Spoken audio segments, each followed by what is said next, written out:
Okay, looks like we're set to go. Appreciate the patience among people that kind of sat through the wait. Um, Let me see. Oh gosh. All right, y'all should be able to hear me now. That would have been a tragedy. Imagine if I was talking that whole time and you couldn't hear me. But y'all, I'd like to welcome y'all to my birthday live stream. Yes, I've turned 34 today. So I'm hosting kind of like a Q&A to kind of celebrate. And I'm gonna be honest, I feel a little out of character because I was gonna wear my vest today, like my suit and my vest. But I got a birthday present. I'm wearing it right now from my sister, my mom, two of my sisters, and I just couldn't resist. It's just too badass. Wong, what's going on? I appreciate the birthday shout out. You say you can hear me? That's good to hear. That's good to hear. Cool, cool. But yeah, I dropped the link, so if anyone wants to come on the chat, come on the stream rather, go ahead and click that link and we can chop it up. But before I start having people come on, let me just go ahead and share a few things. So I mentioned that I was going to be starting a new YouTube channel. And before I get into that, let me show this. So I'm going to share my screen and you're going to be wondering exactly what is this. And this is a countdown timer. And the reason this is a countdown timer is because, believe it or not, live streaming is actually something I used to do a lot back in the day. And I've kind of gotten away from it and I want to get back to doing it because that's how I was able to offer like probably the most value to you guys in the audience. Reason being is it's the most interactive and probably the best for me as a content creator. Now I watch YouTube more than I watch actual TV. In fact, I think YouTube is my TV if I'm going to be honest. And I watched the lead attorney like Anton Daniels, like Roberto Blake. And one thing that all these people have in common, they're on the stream for like freaking 3, 4, 5 hours. And I'm seeing, oh, Quan, you can relate to that. So you be on YouTube watching too. I'm glad to see I'm not alone. But one thing that I've noticed is I see the results that they're getting, and I can't ignore that. So I have to get back into the live streaming market. I've never actually done something over 3 hours. And that's why we are doing this today as a milestone. So the goal is to do a stream for 3 hours. And yeah, that's the goal. I'm pretty confident that we can hit it. But that's why I have this timer. And probably every 30 minutes, I will bring it on screen just to see how we're progressing. But that's kind of the story about what we're going to be doing today. As far as that new YouTube channel, so y'all want to hear about that. Okay. So there's a few things that I'm known for. Finances, veganism, health and wellness. Those are just a few things. But there's one thing that I have not really made that much content about that everyone says that I'm known for. And it's something that really bugs me when I see it's not done right. And that's actually what I call social dynamics. So, starting today, I'm actually launching a YouTube channel called Social Dynamics. And this is a channel where I will actually be covering exactly how do you make friends, how do you make connections, and how do you network, and what are the interconnectivity of various different types of social dynamics. So I've seen people throughout the years lose friends, struggle to gain friends, not know how to build genuine connections. And there are people that go all over the Metroplex going to networking events, right? And they actually don't know how to network. And it's something that I always wonder why is it an issue, but this is something that always came natural to me. And this is what's different from the other things I talked about. See, money and business and finance, that's something that maybe I had a talent for, but it didn't come natural. There was a process I went through to get good at it. Veganism and health and wellness. Now, I don't care what anyone says. When you first go vegan, you're gonna make some mistakes. You're gonna pick something up that probably has animal products in it, and you didn't know how to read it yet. So, boom, there you go. And I had to go through a process of learning about that. But the social dynamics, this is the one thing that I never had to go through a process to be good at it. I just kind of had this like intuition. And not to get heavy into the astrology, although I do know someone that is heavy in astrology. He said he wants to hop on later, but this is the channel. My moon is actually in Aquarius, and so is my ascendant sign. And for those of y'all that know about Aquarius, it's an air sign, so it doesn't really surprise me that networking and people and friends and connection is such a huge thing, not just in my life, but just generally speaking. So that's the announcement of the Social Dynamics YouTube channel.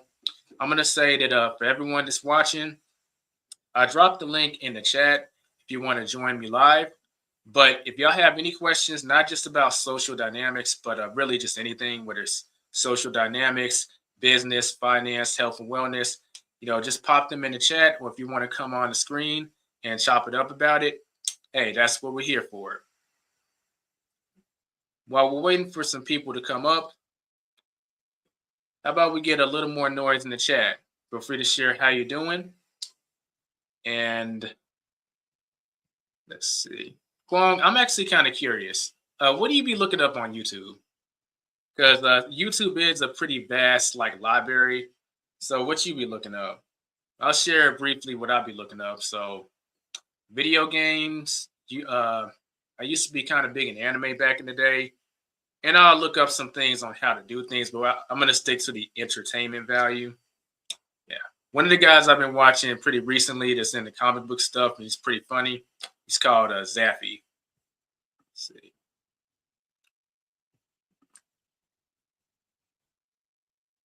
Okay. While people are filling in the chat, I'm going to do some kind of funny. So, happy birthday. Hey, Jeanette. I appreciate it. Yep. I'm 34 today. That's a pretty big milestone. Thank you for this information. Hey, that's what I'm here for. I'm here to serve. I will say, Jeanette, did you have any questions? Did you want to pop in the chat? Or if you wanted to hop on the stream, let me know. But while people are coming up and putting their information in the chat, I'm actually going to share. Oh, man. Is that the astrology guru himself? David, that's you? You in the chat? Hey, man, I dropped the link in the, it should be in the chat right now. So let me know if it's not working or something, but feel free to come up. I know you're pretty big into astrology, so we can have a big talk. But yeah, the way the chat is going to work is as far as people coming up, if someone's in the background, I'll bring them up and we can chop it up for 10, 15, 20 minutes. And just so we can kind of rotate and give more people a chance to talk and share what they have to say on various topics. Let's see. Jeanette, I look up vegan food and better ways to serve. I can relate to that. Jeanette, there's a YouTube channel that you might be interested in checking out. It's called OK Raw. Back in the day, I used to get a lot of recipes from him. He talks about being a raw foodist. This time around, he's not 100% raw. He's like 85% raw, but he still gives a lot of good information. Definitely check him out when you get a chance. Hey, Gail, I appreciate you tuning in. I appreciate the happy birthday shout out. It feels good to be 34. I can definitely say that. Let's see. Jeanette, sure, I will hop on with you. Okay. So yeah, we'll wait for some. Oh, we got our first person that's hopping online. Let's see, set it up real quick. Hey, David, can you hear me? Yes, sir. Yes, sir. What's good, brother? How you feeling, man? Hey, I'm feeling awesome. Day's been good so far. The freaking sun is out. I don't think I can ask more than to have the sun out. Sometimes you have a birthday and it'll be all cloudy and stuff. It's like, man, come on, this ain't what I was picturing. That's a fact. That's a fact. And it be on like a Tuesday or something. You're like, what kind of stuff? Like, what is this? Like for real, man. Happy birthday. You know what I'm saying? Happy birthday to you, King. You already know, man. Sending you much positive energy, health, wealth, right? Abundance, prosperity, all of that good stuff, man, for sure. Mhm. Yeah, it's much appreciated. Yes, sir. But Yes, sir. I know it's been a minute. We haven't really talked. I mean, we've been messaging back and forth every now and then, but we haven't really talked like over the phone or anything like Yeah. that for really since Bit Summit 2024. Yeah, it's been a minute since we like really chopped it up, man. Just been busy, man. Entrepreneurship. I just got back from Panama in September, man. I was there for a year and about 2 months. I lived there for a year, 2 months. So just got back Oh, to the States. Yeah, yeah. When we met at when did we meet at Vid Summit? That was 2024, October, right? yeah, October of yeah October 2024. Okay, yeah. So I was in Miami, went to Panama, and then I went to London, then I went back, then I went to Dallas, and then I flew back to Panama. So yeah, I was in Panama for a year and 2 months. Um, it was an interesting thing. It was pretty good, but it was interesting. I Yeah. love how you So use the term interesting. Like there's it more to it, but it's not appropriate to go into it. I wouldn't say it's inappropriate, man. It's just first of all, it was good. Let me make that clear. It was just I'm into spirituality, so I'm just gonna say this part. Like I went there originally for business, and when I got there, it wasn't really like that. It was more about me taking time to myself and kind of recalibrate my energy. So I was like taken away from everyone I'm usually around. And I spent a lot of time alone in Panama, man. A lot. And I just say that to say I've experienced, the people, the culture, which is amazing by the way. It's very peaceful. But it was just, dealing with some they do have racism in Panama, especially colorism and things along those lines. So some stuff I dealt with in terms of that, but you kind of get that everywhere to a degree. So I didn't let that ruin my experience. But that's why I say it was interesting because I found out a lot about myself in that atmosphere or in that environment, right? In terms of I don't know if I'm getting too deep into it because it's your live, you feel me? So I don't want to get too deep into it, but it was it Okay, was a it was a good thing. okay, fair enough, fair enough. Yeah. Yeah. So I've actually heard that. I'll switch the topic in a sec because I know some people they'll be like, "Are y'all a traveling channel?" But I've heard a lot about a lot of people retiring in Panama, particularly like Americans. And Yeah. when I was watching these videos, they're kind of covering how some people retire, how like how far the U.S. dollar goes, particularly in the Panama economy, and it was actually kind of interesting. Yeah, it goes pretty far. Depends on where you live. Mhm. Um, but a you're gonna get, a good bang for your buck though. Like Panama is still relatively inexpensive. Uh and I can see why people retire there, right? It's close to a lot of different places. Like it's only a 3.5 hour flight from Miami, right? So you're close to the States. You're still close to Colombia, Peru, Brazil, all of these other places. And it's an up and coming place, right? There's already a lot of Americans moving over there, migrating over there. So it's going to be interesting to see where Panama is in the next 5 years, and I'm excited to see it, man. Because again, I'm definitely going back to Panama for sure. I'm gonna be back in Panama frequently. So yeah, it's a good place to definitely look into investing in. And if you want to go to a different country and have property, right, to have options, I think Panama is definitely a safe bet. The only thing is just rain season. If you don't like the rain, being there from, I'll say, May through November, it's raining pretty much every day. Now, it's Oh, not man. pouring every day. It's not pouring every day, but it will have like spotty rain just randomly throughout the day. Like it literally rains pretty much every day. Like I'll say out the week, you're probably going to get rain 5 days out the week. You know what I'm saying? But again, it's real spotty. Like it's real spotty and it depends on where you at. Hmm, okay. Yeah. Yeah. But it's Yes. beautiful during the summertime. The summer is for them is December through May. So it's no rain. Like it's beautiful all of the time. So that's kind of like the good part about it. Huh. Well, it is. It's on my travel list, but hearing you talk about it, it's steadily moving its way higher and higher and higher of my list. I gotta admit that. Yeah, I honestly think you'll like it, man. I mean, you're a pretty laid back person. Mhm. You could kind of you're good with just talking to people and stuff like that. You'll like it, man. It's very peaceful, bro. Like one thing about Panama that I enjoy, you can be like, listen, you'll be walking down the street 2 a.m. Nobody bothering you. Oh, It's a very live place. Like especially where I was at, I was in El Cangrejo, and it was a very alive and vibrant culture. Like you could be outside on a Tuesday and there's like festivals going on. Like it was really dope. Like I really liked Panama for the most part. I think part of it was I was just ready to leave. You know, when you're somewhere for a year and a half or a year and some change and you don't live like or you don't leave a lot, you're gonna be tired and ready to leave, right? So that's kind of how it was. But you'll like Panama for sure. okay. I'll take your word for it. Yes, sir.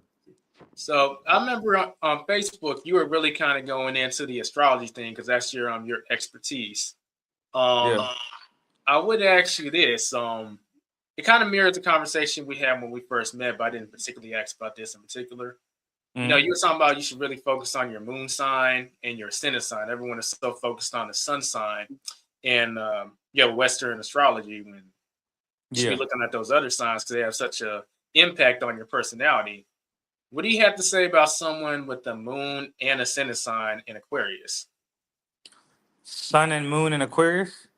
Yep, and I'm Well, talking. It's not anyone. It's not a mysterious person. I'm talking about myself. I'm pretty sure you are. Most people do because like it's cool. First of all, you were born on a new moon. When you have your sun and the moon in the same sign, you were born on a new moon. Uh, so that usually means you have a more quiet, darker nature to you, right? Uh, for sure, right? You already laughing because you already know what time it is. And in Aquarius, bro, like you are a natural humanitarian, right? You're into information. All you do is just consume information. Like Aquarius never gets tired of consuming information. You're probably quirky behind the scene, behind closed doors. Like you probably like just watching just shit that most people don't watch or whatever. So it's stuff like that. And Aquariuses are very smart, man. They're really revolutionary people, man, because they care a lot about humanity. That's why they have that humanitarian type of energy. And for people that don't know, a lot of people think Aquarius is a water sign. It's not. It's an air sign, right? Yeah, And it's fixed, so people could view you as stubborn. Like you may, if you get in a debate with somebody, they'll be like, "Yo, you're a know-it-all." Blah blah blah. That's definitely Aquarius energy, right? And the sun and the moon, like again, the moon is your emotional stability. So for you, learning brings you stability, right? Learning information, talking to people, talking about what you learn to people. This is how you this is really how you regulate your emotions. You know what I'm saying, to a degree. And your son, this is how you consciously express yourself. You consciously express yourself through sharing information with people. So that's what I would say off of, just off of a quick synopsis without looking at your chart. that's a pretty. Oh, yeah. I wanted to make sure I wasn't still on mute. Pretty interesting synopsis because then it kind of describes what I kind of do in pretty much everything. Yeah, for sure, man. I mean, and there's so much to it, bro. There's so much to a chart. Like so much, right? Oh So yeah, like I think one thing that's underrated is the Star Lords that follow your sign. oh, 100%. Because they show you how you express certain information. And but it gets so deep though. Like most people use Western, and Western. I'm gonna be honest. Western has two uses. All right. First of all, it wasn't meant to necessarily be used for astrology. It was meant to be used as a calendar. That's why Aries season starts on the same day every single year for Western. But the Earth, it moves a little bit every single year, and that point changes and shifts. But Yeah, Western stuck to that because again, they're viewing it as a calendar. And I'm still doing, this is more theory, so I'm doing research on this second part. But Western, I believe, is really more of your ancestral energy, like what's going on in the ethers in terms of your ancestors, right? Your spiritual lineage. That seems more legit because it's like ahead, right? But sidereal, again, it's more geared towards you specifically as a person. What did you come here for? What are your gifts? What are your challenges? What is your soul challenge? What did you literally come here for to learn as a soul, not as a being, not as a person, but as a soul? What did you come here to experience, right? What are your, again, what are your talents? What is your career? What is your karma, right? How are, what are your compatibility partners? There's so many different things, right? Darn, it's so many different things, G. So many, right? Or where is life putting you? I was in El Cangrejo, vegan veteran. I was in El Cangrejo, and San Francisco. But yeah, like I'm gonna bring this up. I think this is one of the best parts about Vedic astrology specifically, and I think you'll find this fascinating. But Mm, there is a planet that heavily influences your life for a certain amount of time. It varies depending on what planet it is. So, for example, we call them dashas in Vedic. And say, for example, you're in your Jupiter dasha. A Jupiter dasha, I believe, is 16 years. So, when you look at Jupiter in your chart, it's really telling you that, hey, this planet is heavily influencing you, and these parts of your charts are being of your chart is being activated for 16 years, because from a karma perspective, you're on this certain path specifically influenced by this planet. And every all 7 planets, there's nine, but there's 9 planets that have these dashas, and they range from different time frames. Venus is 20 years, the sun is, I think, 6 years. Rahu, which is the north node, is 18 years. So it just depends, but I think you would enjoy that information. So definitely look that up. Or consult with an astrologer, right? And book with me, you feel me? And I got you. So, you know, Hashtag shameless plug. shameless plug, you feel me? Shameless plug, entrepreneurship status. So yeah. Hey, let me know how y'all feel about the astrology chart in the or the astrology talk in the chat, because I don't know, people are eating it up. We could keep going on with that, but while people are sharing that, I would ask David, given the fact that I'm starting a new, well, I already started a channel called Social Dynamics, that will really be going into just how people struggle nowadays to make friends, make connections, or to network, and showing them basically how I did it. Are there Mhm. any questions? Like, are there any questions you want to hit me with? Did you feel that these would make great video topics because people are struggling with this particular like social issue? Because you Mm. probably be more informed on it than anyone, given your astrology background. Yes, I can see that because astrology really is psychology. And so I can see that. A question, I don't really have one right now, but I'm going to come up with some. But I, how do you feel about the mixture of cultures right now? Because right now I feel like there's just such a diverse group, right? Like you have Gen X, you have Gen Z, you still have, some of the boomers still alive. That's still in leadership, right? And you have the millennials who are coming up into these leadership positions very soon. So how does that look for you? Where do you feel millennials are at in that process? For now, like how you feel about that? Uh, Interesting question. I kind of feel that in general, everyone is kind of going through an identity crisis, and how it's manifesting depends on which generation you're in. Like Gen Z are they're going through an identity crisis on how they make their money because they didn't have a laid out structure on how to do it. And they're rejecting the laid out structure that's in place because, if we're going to be honest, it's crap. So Yeah. they're kind of here, well, I'm going to do the side hustle, but like, it's not making me enough money to sustain myself. So I'm gonna do multiple side hustles, but then you're not becoming an expert at any one thing, and that ends up costing you in the long run. I think millennials are kind of insecure about just the whole political environment because we kind of lived in the in between of like the traditional old like America and the traditional values and this new stuff that's on the block. And that kind of spills over into everything, finance, relationships, just everything. So I kind of feel like everyone's going through their own identity crisis.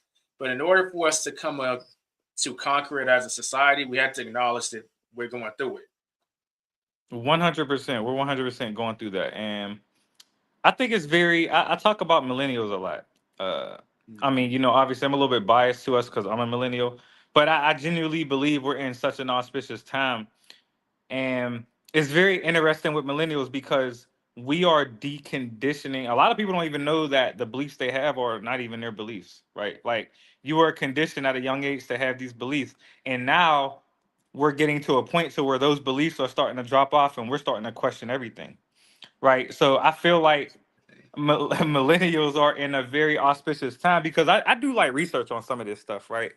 And there's a David, book. hold that thought because I think Kwong might have some good input on this. I'm gonna bring him up.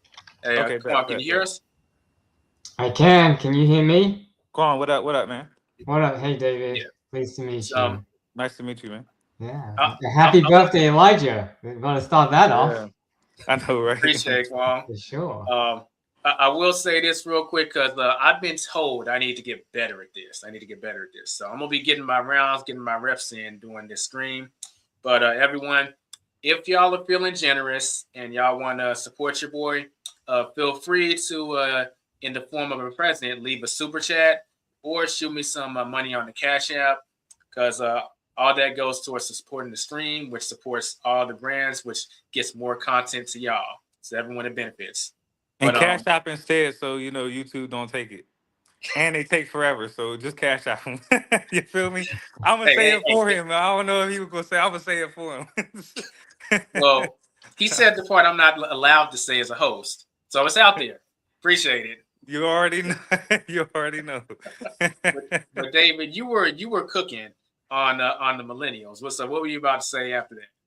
I was gonna say, so there's a book that I read. It's called The Fourth Term by Neil Howe and I forgot the other person's name, but it really in a nutshell, it goes over how we're meant to view time, not from a linear perspective, but through cycles and how, and it's called a saculum. And so every every section of a saculum, you could view it as seasons in a year, right? But it's 20 to 25 years apiece. So Mhm. there's a different archetype that's born in each of these sections. And millennials are the hero archetype. Not in this, that's why we see so many hero movies in our generation, because we're the archetype. That's why we resonate with them. So right now, millennials are in this threshold to where we're letting go of old beliefs. We don't resonate with the older systems no more. Was why so many millennials are going entrepreneurship and self-employment and things along those lines. And we are meant to build new systems so that the generations after us actually have a way to provide for themselves and actually thrive through sovereignty, not through needing a government to help you out in all of these, but actually thrive from an independent perspective, right? And I was doing research on when is the last generation that was born that was so similar to millennials, because there's only four archetypes. Everyone is different in certain ways, but there's four different archetypes. And so I was like, okay, well, when is the last hero archetype that were born, right? Which was JFK and all of them, which was the GI generation. It was JFK, MLK, Marilyn Monroe, Baldwin, all of these people that were born in the early 1900s. And look what they did. They came in after World War. I forgot if it was one or two, but they came in after that and they rebuilt, the whole political architecture space, not railroads, but highways and things along those lines. So we are the same exact archetype, but we're born in a different time frame with technology. So we're meant to create and build new systems for society to thrive in. This is why millennials are going through these challenges, because we have to build these characteristics and traits that form leaders. So that's where we're at in our part of time. Oh, that's deep. Yeah. Kwong, what's your view on that? Yeah, I mean, if you think about millennials, I am one of the elderly ones. I mean, we're really getting to that middle-aged, I guess, time frame, and that's where we are kind of mid-career and have the opportunity to make a big impact on what we want to do in our own lives, and those of us that are at higher responsibility in a corporation or even our own business, right? We have the opportunity to impact people a lot, and we have a little bit of that experience under our belt, because I think it's a little different when you're a young entrepreneur or a young corporate employee. You just don't have that experience yet. You just don't know as much. It's not to say you can't do things as a younger person, but I think when you're older, you've just been through more things. You've taken some bumps here and there. So hopefully you've learned a little bit. I like to think I've learned a few things after making mistakes in my life and career. So yeah, I think that definitely we have that opportunity to. And you were talking about the technology. Yeah, I mean, it's the technology has just been amazing in the time that we have lived, Definitely. and it just gets you just like think, wow, what's next? And we're right now, I think it's AI is really the big hot topic of discussion and growth, and that really seems like it's gonna impact jobs and work and entrepreneurship massively, massively. Definitely. Gail Definitely. says, I'm supposedly a boomer, but born 1 year before Gen X. Actually feel more like a Gen X than a boomer. That's interesting. It's a spectrum.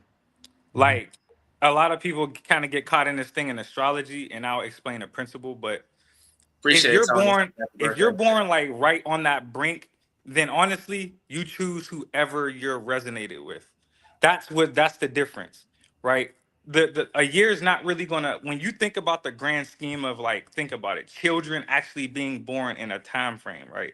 Like a year is not gonna make much of a difference. It just depends on which generation you're more resonant with than the other one, right? So that would make sense that you would choose, Gen X over the boomer, depending on your personality, what you're into, and stuff like that.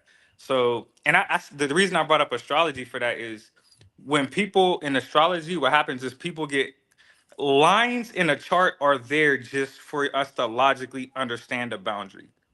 But Hmm. it does, like, a person could have, let's say, for example, a person has um their moon, like you said, in Aquarius at 1 degree, right? They're still going to feel that Capricorn energy because it's only 1 degree in Aquarius. And it's a spectrum. We gotta view things as a spectrum of, like, close to something other than something dividing it. And once you're on this side of the line, then that's what you are. It's not really like that. So I just wanted to use that as an example on why I explained it that way. Good point. Good point.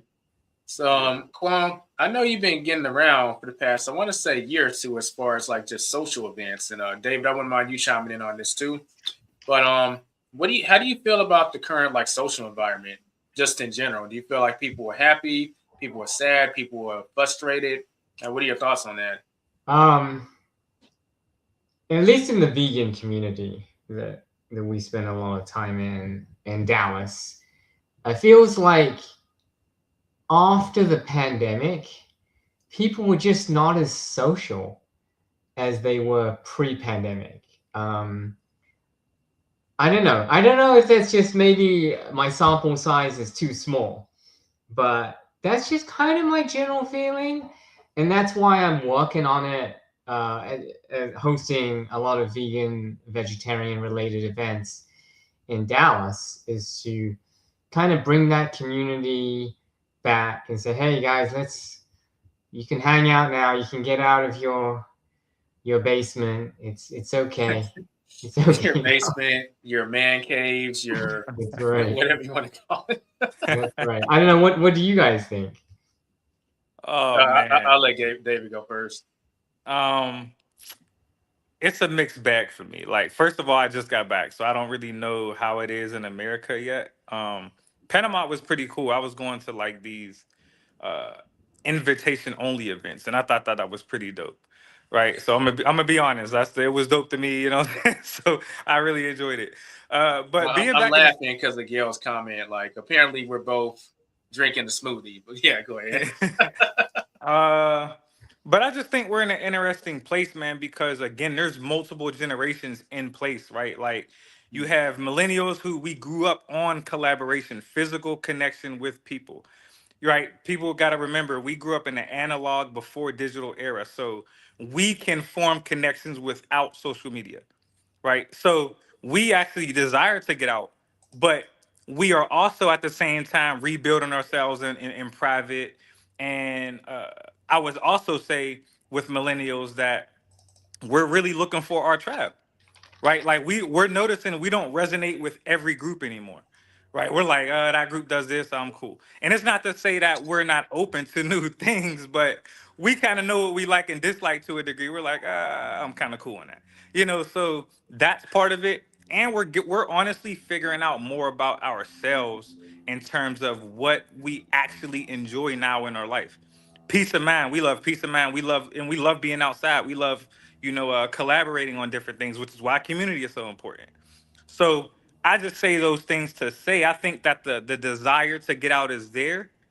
Mhm. However, we're just in this very uh weird phase to where the the events aren't quite there yet. There are some popping up, but we're just kind of waiting to we're waiting for the right events to pop up, and then we could kind of start speaking to people, collaborating with people, really seeing growth in different platforms between collaborations. So things like that, I believe is kind of where we're at. Mhm. Okay. Y'all in the chat, feel free to share how do y'all feel about the current social environment right now. And it doesn't have to be about social environment. I know that's kind of where I'm gearing the conversation, but this is a general Q&A too. So if you got questions about Elijah, so this Airbnb game, like how do I get started, or how do I deal with guests, or health and wellness questions, feel free to drop those as well. Yeah. I also there was something I want to say. It kind of left my mind. It'll come back eventually. But like Wh- as soon as I was about to say it, it was like, whoop. while you collect your thoughts, Kwong, is there something in particular that you want to ask me? What YouTube channels do you like watching, Elijah? It depends on you. I got to ask you what genre. I watch YouTube. YouTube is my TV. Same. Yeah, So it's the same for me. I would say it's the same for me. There's so much stuff there is, and it's a lot of it's good. Yeah. no commercials. If you have YouTube Premium, no commercials. I don't. I don't have, I gotta click the skip. yeah, me too. I don't have the YouTube premium. I used to, but I don't got the premium, yo. So like, put some respect on my name. Don't bring that up again. No, just play. I'm not promoting it for obvious reasons, but I know ad blockers still exist. I didn't officially say that though, but I still use on my PC, but when you want a couch watching it from your TV, it's kind of like, and then they getting disrespectful with the timing. Like first it was 20 seconds, now it's up to 50. I'm like, yo, what is this? What we really doing? So, I feel mixed about that because I get you, but I'm I'm a content creator, so it is Yeah. a revenue source. I'm not mad at you. I'm not even mad at it, bro. I cannot be mad at it. You ain't answer this question though. Like, what are some YouTube channels you watch, or some genres that you watch? Okay, well, like I say, it really depends on the genre. You got to give me a genre because I watch pretty much some of everything. So I just give me like a particular genre. I could probably name something. Science. Science. Okay, there's a YouTube channel called Real Life Lore, and it breaks down like the geography of like various places in the world, and it kind of breaks down the civilizations and how they sustain themselves and if they're going to be in trouble in the future or how they'll be fine based on the individual climate. And he breaks it down in a scientific way. It's called real life lore. In fact, the biggest thing I've learned from him, he talked about America and how 80% of the population lives on one side of the continent. And that's basically the right side. And the left side is more or less barren, with the exception of California and Washington. And he broke down why Washington has a population is because it's all surrounded around the rainwater. So the areas that have the rainwater are the most populated because they support civilization. And the droughts are the ones where the towns are more sparse. So why is that relevant? Since I invest in real estate, so many people are upping the Midwest. Like, oh, you got to invest in the Midwest. You got to invest in the Midwest. But this guy broke down the meridian line, where it's the line where essentially this is kind of like desert territory, and this is where all the plants are growing. And once you look at that line, most of the Midwest is left of the line. So if you invest in those areas, unless America starts to change how agriculture works in that area, they could have some serious problems in a generation or two because they're not managing the water right. Now, why does that matter for me? It wouldn't matter because it's not going to happen in my generation, but real estate is a wealth play. I want to pass this to my descendants. Do I want to pass them something where there's going to be a big problem like that in the future? No. So I have more interest in our Metroplex and in the Mid-East. I think people are sleeping on the Mid-East. But that's a good example of how to take that information and apply it to what I'm doing. I love to see that. That's dope. That's dope. Especially thinking generations in advance, right? Because that's what it's about. Like at the end of the day, I mean, yeah, we're here to live our life and enjoy ourselves, right, and all these other things. But we definitely have to make sure we're setting up our kids and our kids up for success, man. Because we don't want to just keep on right multiplying the survival mindset, right? And poverty mindset. That's just something that we're over. And I think a lot of us are just we are actually going through that transition and actually doing the things. So that's dope to hear that, man. I love to see that. Right. Let me just remind everyone, if y'all want to join the stream, there should be a link that's pinned at the top of the comments, the chat. So just click that link and you can join in on the conversation. Gail says, I moved from Dallas to a vegan wasteland. There doesn't seem to be a vegan community here in Greenville. Yeah, I could really see that. Jeanette says, I want to know more about January Capricorns. Well, geez, I wonder why. Jeanette, I know, right? Is there some information we should know about? Shout out to Tony. He just sent me some money on the Cash App. If I had sound effects, I'd give like a clapping sound, but appreciate it. January Capricorns. Well, first of all, if you're a January Capricorn and you're using the Western system, more than likely you are a Sagittarius, but that's another conversation for another day. Uh, right? Like, more than likely you're a Sagittarius. So, I mean, January, like, I don't get into like the different months of Capricorns. I just get into the Capricorn energy, right? Capricorns are just straight up hard workers. Like, you look at Capricorn energy is Denzel Washington energy. That's what Capricorn energy is. It's very serious, disciplined, strategic, right? Work. Capricorns love to work. Period. Right. So that's what I would say. But again, it depends on when you're born. I would honestly say more than likely you're a Sagittarius, especially if you're philosophical. You can't stand being boggled down in one place, right? You're very optimistic, advantageous, right? You're always taking little mini adventures like side quest and video games. That's Sagittarius energy, right? Like and it's a fire sign, so they kind of snappy. So yeah, like that's how I would, you know, say Yeah, that. I'd be more interested in the Star Lords. If I remember right, Capricorn, the Star Lords that govern Capricorn, there's a Capricorn Sun, a Capricorn Moon, and a Capricorn Mars. So which one of the three Capricorns are you?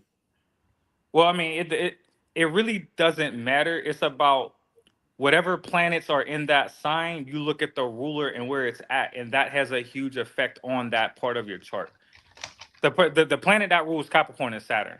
It co-rules with Aquarius. Aquarius is like the modern day ruler, But from a traditional perspective, look at your Saturn placement, and that's going to tell you a lot uh, about that part of your astrology chart. But again, with astrology, like just to give people a crash course, if you just want to know these things, right? Like just off rip. When you go look at your chart, first of all, there's Hey, going to hey be. David, while you're breaking Okay. that down, I gotta ask you to drop your whichever social media you're most talking about this, drop it in the chat, whether it's YouTube or Facebook, etc. Because Got people are you. gonna be wondering, like, I want to hear more. Just I make it got you. easy for them and just drop it in the chat. I'll drop it in my chat in a minute. It's my Instagram. I talk about a bunch of stuff, not always astrology, but I do talk about a lot of astrology, just a FYI. Mhm. But first, when you go to a chart a calculator, right? I personally would recommend AstroSeek. All right, I'll drop that in the chat as well for reference in a second.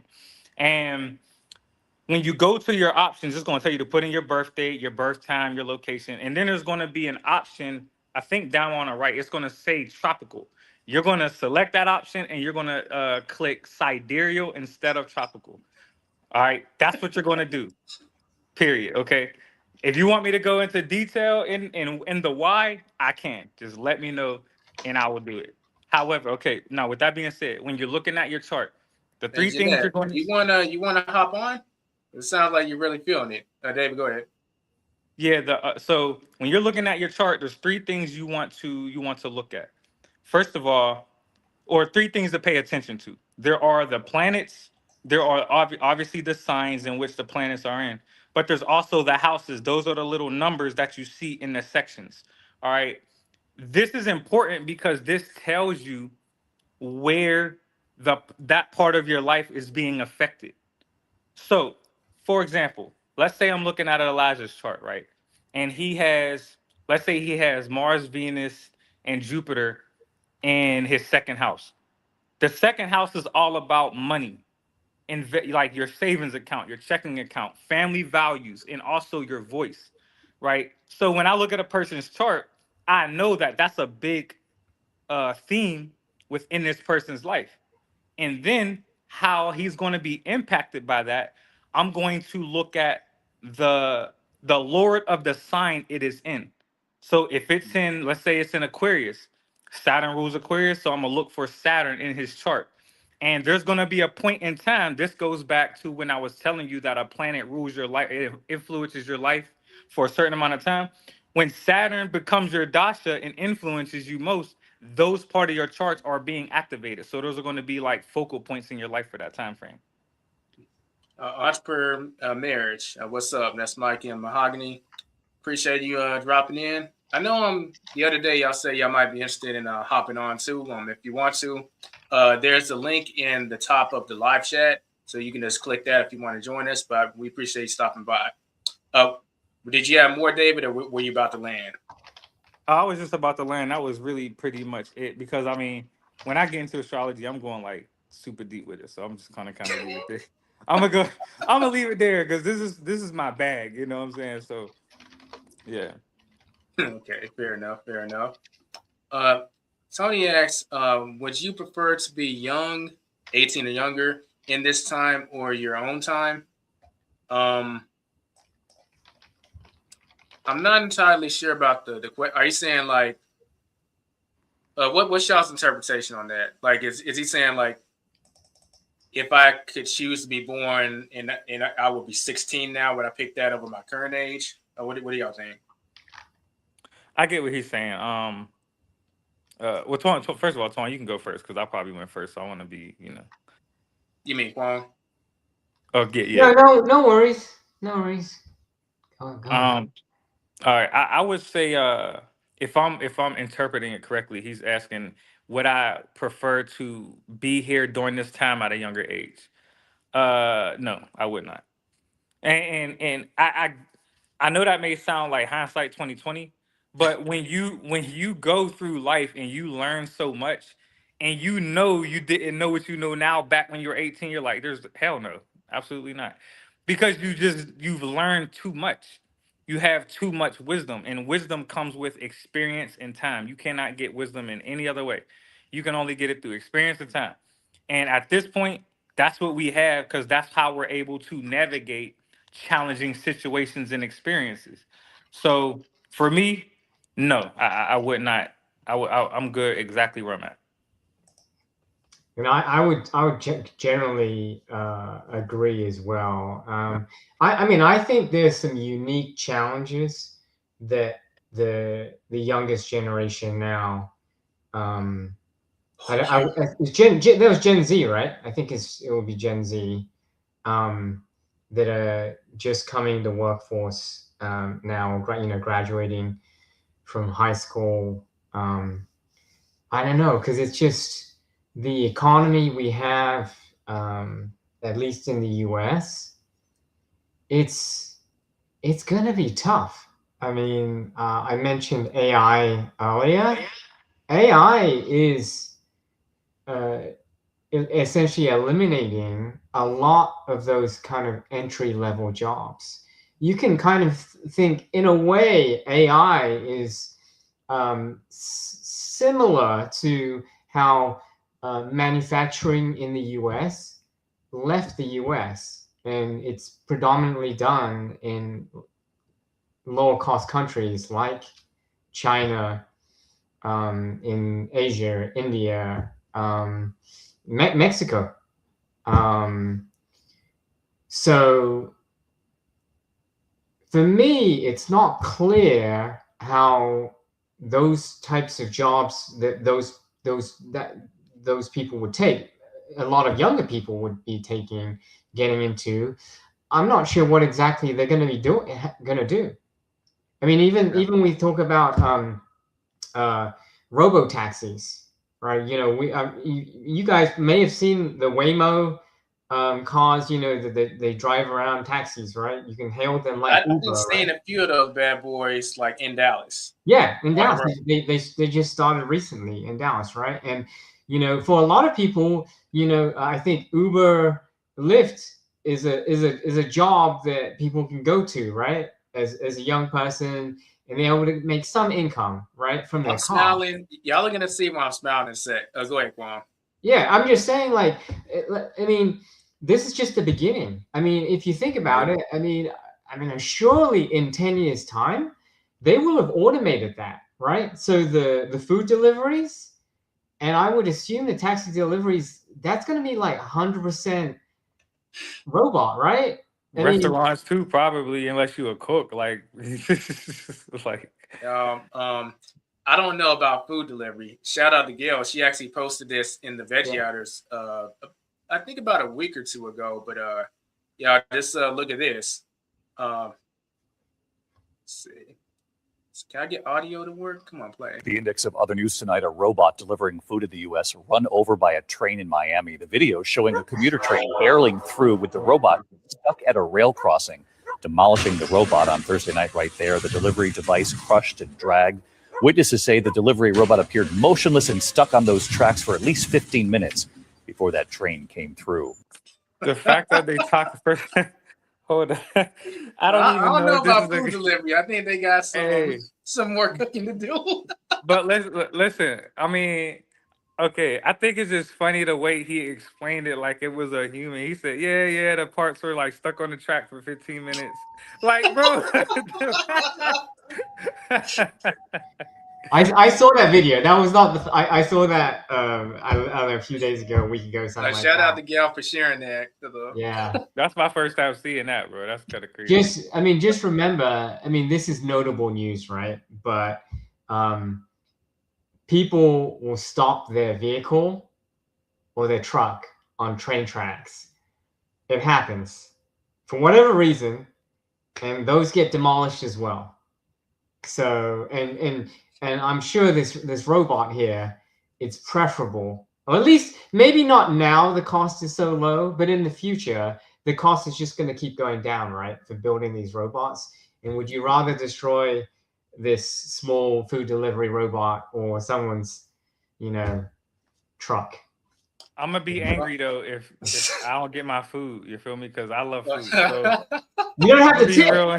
So I was Here's reading. the thing, like, who's gonna come down to get their order that lives in a skyscraper from a robot? Unless they about to put these things on drones and have it Tesla fly up bot, to your Elijah. window and then You've grab seen it the like Tesla that, bot, like, right? huh? You've seen the Tesla bot? Yeah, I I didn't seen see it. it, Yeah, I but seen like it. to operate drones, you already like I had a drone pilot, a licensed drone pilot on the Side Hustler Society, and the show's coming out in a few weeks. But he had to. There's so much you got to go through just to legally fly a drone as a human. They're Yeah. gonna give robots the ability to do auto. I don't know. I'm kind of skeptical about that part. The delivery side, the rideshare side. Oh yeah, it's coming easily. Gotcha. Yeah. We I definitely hear that. The last yard, I would say, to actually get it to the front door, that is a little bit more of a challenge, right? Oh, we got to give a big shout out to Nikki. She's in the house and she just dropped some money in the cash app. God damn it! I really should have set up some kind of soundboard. But Are we just gonna? This is our hey, clap. that This is works. our. Yay! Right. But Kwong, you're right. Technology and AI, it definitely is something that is affecting just the next generation. Like that's probably the biggest reason why I wouldn't want to be born like any older than I am because I mean any younger than I am because I feel like some of the problems that the younger generation is facing, I barely missed it. And I'm not even talking about like some of the AI problems you mentioned. I'm talking about social problems. Like this stuff yeah. started becoming mainstream when I was like 16. But by Yeah. then I'd already developed like the social skills of making friends and asking girls out and Yeah. stuff like that.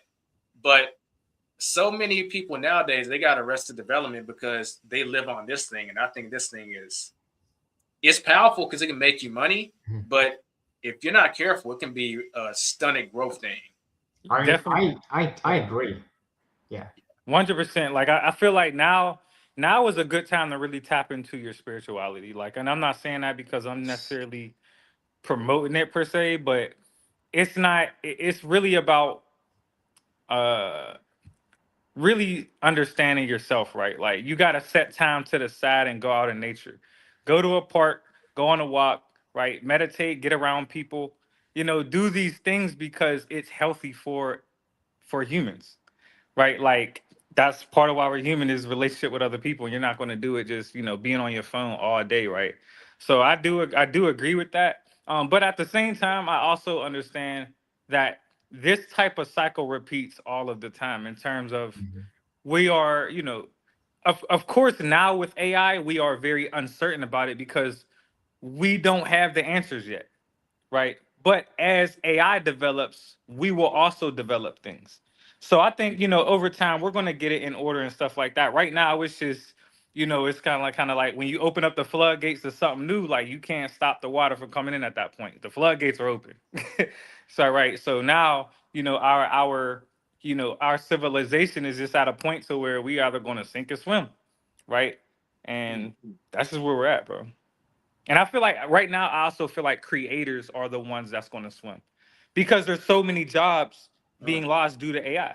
Like, I mean, because it makes zero sense to have humans in some roles. Like, they're not going to call out of work. They're not going to get tired. They're not going to do all these things, right? It saves you money and hassle and all of those things. I would love that as a leader, right? So, or a supervisor, or whatever.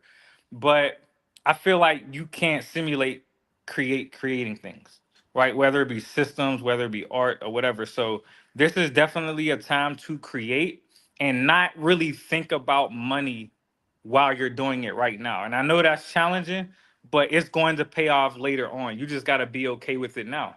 Because if it's your passion, if it's something that you love, you're going to do it for free for a while before you get paid. And I can honestly say I think Oh, I think we. David, you were cooking, and then we lost you. Did the feds cut off your IP or something? Were you about to drop something that we weren't supposed to hear? bro, hold on. Hey, my man, somebody had called me. I was like, yo, what the heck just happened? I was No, like, put in the yo, chat. Did y'all but think that time it was just kind of like he was really cooking, really cooking? You look like he's about to make a major point, and boom, he just went to black. Like, you feel me? oh I'm boy, he like, didn't yo, get that's assassinated, did he? is Like, that what dang. we do? Yo, for real. I'm like, that's what we doing now? But no, but we are at a pivotal turning point, man. And I know I'm talking for a while on this, but I wanted to bring this back when I was talking about Oh, no. David. He's in demand. People are calling him. People aren't calling me, Elijah. I'll tell you that. No one's calling me. I don't have to put my phone on silent. Someone doesn't want him to drop whatever the heck he is talking about. He keeps getting the black screen. Nikki, you mentioned you can't find the link to come up. I'll repost it. Hold on. Yeah, right. I think it's on the YouTube page. Like, I think I found it. What was it? You posted it as to join the stream or something. I saw it somewhere. I clicked on it. Yeah, it's at the top of the chat, but the chat is kind of large now, so it probably isn't the first thing that popped up. But regardless, I reposted it, so she should have it now. Now I'm wondering what he's gonna say. Like, I saw this trailer to a movie, but I can't watch the movie now. I would say to add that, I mean, yes, the creative space, I think there is some limitations to AI automating that, but I think we've all seen AI channels putting content out there in our YouTube feed, right? A lot of it is trash. It is just trash. But it's only going to get better. And I would just say, even when we just look at pictures on social media, right? The question we have now is it AI? Because some of them you're like, is it real? I'm not, sure, right? No, Kwong, it's funny you say that because y'all watch a lot of YouTube and these AI channels that are popping up. The actual video itself, you can tell it's edited by a human, but the voiceover is AI. Yeah, and people actually pushing against it. I'm glad they are, but like there's a channel that kind of goes over like hip hop documentaries, and hearing them mispronounce names like Sugar Day Night or like it's just mispronounced names in different ways. Like they'll mispronounce it in 4 different ways in the same video. It's like good grief. That's hilarious. Suge Knight. Yeah. Yeah. I hear that. I watch I want to say is it Midwest Safety is a YouTube channel that shows like police like body cam videos, and the commentary is done by AI. It is. So you hear it mispronounce words. You know what? I feel like we are attacking AI, and only to be fair, we got to bring a defendant on AI's side. So I'm gonna bring up the queen of live streaming, the person I'm probably inspiring to be this year, Nikki. What's up? Happy birthday! Appreciate it. It's funny. I thought you were going to say you were going to bring me up because of the police link. I watch Midwest Safety. Oh, you do, Nikki? I do. I was watching it for hours yesterday. And fun fact, one of the guys that runs the channel, he's a former Philly cop. That's right. I've even said I'm from Philly. Yep, I was a Philly cop. So yeah. Oh, you were a Philly cop. Okay. Yeah. Okay. I've been to Philly one time. I've been to Philly one time. Oh. Yeah, it's a great channel. They have the best falafel shop I've ever experienced, like, period. When I was in Philadelphia, to this day, I've never had like falafel like I experienced in. Which one was it? It's not Amsterdam, right? Is it Amsterdam falafel? Was a different one? I don't remember the name of the restaurant. I just remember it's a falafel sandwich, and man, it was so good. Really, it's so fun. I've never had a falafel. I've never had what? For real? You never had falafel before, Nikki? Nikki's not vegan, right? You're not part of the vegan club. Oh, nah. We're sorry. We're sorry to hear that, Nikki. But non-vegans eat falafel too. And yeah, that's right. Good point, Elijah. Good point. Oh, you're missing out, Nikki. You got to find the shop that Elijah maybe one day. I know that look. She's like, yeah, that ain't happening. This is the city of cheesesteaks. Come on. They have vegan cheesesteak. I ate what's that the vegan place? I've got to Google it. But I went to one. I didn't go to the one in Philly, but they started. Oh, I was gonna say you're gonna have to drag me and kicking and screaming to go. Yeah. gosh. And Nikki, did you see that? Were you on when we showed that footage of that train getting run over? Yes, the robot. Run over. Yeah. Yeah. Gail was saying, I wonder why no one bothered to get it unstuck. Then again, you might worry about getting hit by the train themselves. Exactly. Yeah, I mean, like at the end of the day, it's not like a human being's on there. It's like I'm gonna save someone's life. Like it's just a useless robot. There's no way it's gonna stop the train in any way. No one on board is gonna be hurt. So like sitting on the sidelines, I can see I'm justifying it, and I wasn't even there. So of course they're gonna justify it. But they weren't concerned enough to just. They did record it, so they just want a viral moment. They got it. Hip City Veg. Have you heard of Hip City Veg? Oh, Hip City Veg is so funny because, I talk about side hustles on my channel. And that was one of my first mystery shopping jobs was Hip City Veg. Really? All right. Yeah, in Center City. It was, that was the way they got me in there. They paid me to go in. We had to pay. They had to pay Nikki So to the go way I eat interpret that, they had to bribe you. Yeah, they have to bribe Nikki to eat vegan food. This is I'll keep my review to myself. Well, Nikki, I will share something we have a little bit in common. So I used to be a police explorer in the DFW area. So I have a little bit of that's so cool. Yeah. Yeah, I forgot about that program. My daughter, she doesn't want to be a cop at all. And, her dad's a cop too. So when she doesn't want to join and, but that Explorers program, I forgot about that.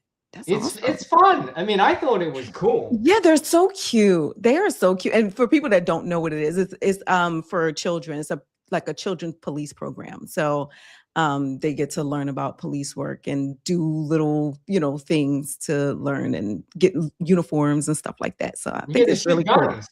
Nikki, that's the coolest thing. You gotta really hype this thing up. She wouldn't do it. She wouldn't do it. She's so suburban. She's not gonna do it. Yeah. Except I appreciate you putting a happy birthday in there. There we go. I just didn't want David to share. Well, damn, I don't even know what to say about that. No comment. No comment. I know. They can stay away from here. I'm good. No comment. There's AI listening today. AI needs to be labeled. People need to know and not be fooled. AI can be fun, but it's being used for propaganda. That's a good take. Yeah. Some platforms are doing that. I'm an avid user of Pinterest. And so Pinterest started doing that. They now identify images as AI and they'll label it as such. So it's still pretty new because I know some people are complaining like, no, this was a real picture and they labeled it as AI. Yeah. But yeah, they label now. So, platforms are doing that. I absolutely agree that they need to be labeling it. They have to. They have to like enforce it. It shouldn't just be like self-report because people lie. Absolutely, they just lie. So they have to have some other way. They need to be like the creating systems. They need to watermark it like somehow in some way so that at least there's some kind of way to document it because it's just hard to tell. Even when you're a smart person and you like know AI, right? Yeah. And you just, or even if you're like, say, a journalist, right? Journalists are supposed to be kind of like they're trying to find truth, right? And even if they're trained in AI, sometimes it's difficult. Yeah. You see something online, right? And you're like, is it real? I don't know. Absolutely. Yeah, that whole AI thing, just like you when I was coming up with, you were talking about these YouTube channels having the AI in them, and it's like some of them are okay. Like I said, I watch Midwest Safety, but some of them are just so annoying, and it's just like, okay, like it's bad. Some of them are really bad, but the Hood Chronicles, that's the YouTube channel I'm referring to, or Hood War Chronicles. They kind of make like these hip hop documentaries. They butchering their names all the time because they're using AI to do the voiceover. Sugar Day Night. I was gonna say Shoegay Night. I saw somebody's, one of the AI videos said that Shoegay Night. I'm like, like, I like every single YouTube video that I watch if I don't click off it. I can't deal with the AI videos, the voiceovers, because I don't want to support it. I just can't do it. I tried, I can't do it. Yeah. Appreciate the birthday shout out, Micah. But kind of changing the subject a little bit. Nikki, I got a question for you because we kind of talked about this briefly on our most recent show on the Side Hustler Society. Yeah. We talked about getting out and networking and stuff like that. And I kind of shared that I was thinking about starting a channel called Social Dynamics. And you mentioned how like it would be interesting to hear you talk about like how to make like friends and contacts and stuff like that. What kind of content would you like to see that falls in that arena? I'm somebody that's huge on networking. That's why y'all constantly see me going to New York, because there ain't nothing here in Philly. I'm always networking in New York now. I'm actually going tomorrow. So the thing is, like, honestly, a lot of people don't know where to network, like how to find the groups that are right for them. It took me a really long time to actually get out and network, because believe it or not, I'm a huge introvert. I'm so introverted. You say that every single time. It's like a disclaimer to when you're about to go into it. But you're one of the most chattiest people that I know. And I'm laughing because right when you said that, and we got Micah join the stream, and he's big on networking too. Okay. Micah, welcome to the stream. What's up, man? How you doing? Y'all hear me? Yep, we can hear you. Yeah. I'm an introvert too. I'm very introverted. I'm only chatty about things that I like to chat about. Hold, pause. Kwong, I got to ask you. Yeah. This is your first time. Well, I know you just saw Micah, but you've been with Nikki for a sec. Does she come off like an introvert? Real curious. I wouldn't guess that. I'll say that, Nikki. I wouldn't guess it. I mean, I know people can be different. And if you're like, when I think about like creators, and it sounds like Nikki, you're a creator, and I'm gonna have to look you up. You relate to them so closely sometimes you don't realize that they could be introverted, but they're fine in front of a camera. They are. Or even like not even like an interactive session like this. They're only talking to their audience, one way. I think that's possible. So that's why I can believe it, even though that wouldn't be my first guess for Nikki. Okay, I was just curious, but I gotta continue to get my reps in. So I gotta say, everyone, if y'all want to support the stream, support your boy during this birthday live stream. Feel free to drop a super chat or drop some money in the Cash App. Very much appreciated. And the proceeds go towards expanding the brand and giving y'all more content. But Nikki, I had cut you off. So what were you saying? Well, first of all, let me piggyback off of that. Drop the Cash App, because YouTube likes to take like half the money when drop the Cash App. I'm just saying. Donate to the Cash App. Okay? All our money. So Elijah can keep the money, okay? Because YouTube will snatch like half, okay? I'm telling y'all. But yeah, I forgot what I was talking about. I'm gonna tell you. Well, you were starting with, okay, I'm big on networking, like, but I am an introvert. Then boom. Yeah, and yes, I am an introvert. And that's the thing. I'm chatty, just like he said, with things that I like to talk about. But I'm the type of person, you invite me to a party, I'm going to stand in the corner. Like, I'm just, unless there's something in it for me where I know I'm going to be able to like get some value out of this room and network and get some business contacts.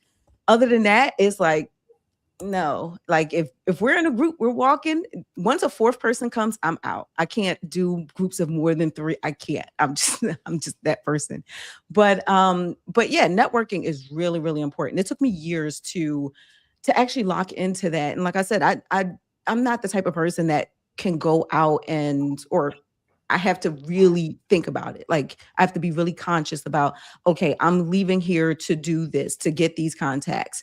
But I'm just not that person that's going to like start a native conversation with people. So I know there's a lot of people out there that want to know how to do that. What places do you go to where you can actually be comfortable networking? So yeah, that's a huge thing.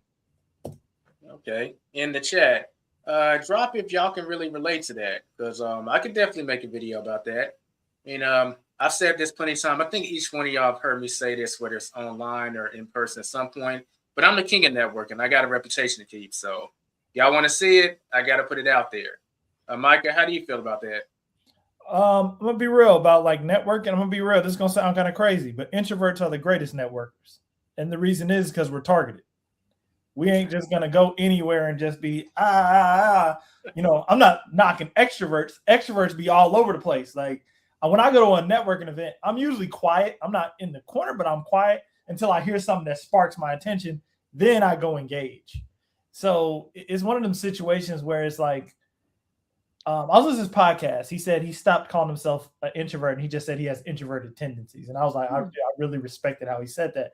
Was because we're not, because a lot of people think introverts are shy. We're not shy. Like Elijah, you've been around me. I could be the life of the party. Honestly, I could be the life of a party, but I'm very introverted in ways of I'm very targeted in the conversations that we have, targeted in the things that I'm looking forward to so I can grow. But there's negatives of introversion because there is negatives. There's sometimes I don't network and say the things I need to say, and that's where my wife comes in. Mahogany's more the extrovert, but she gets the things that we need. So it's like a really good blend.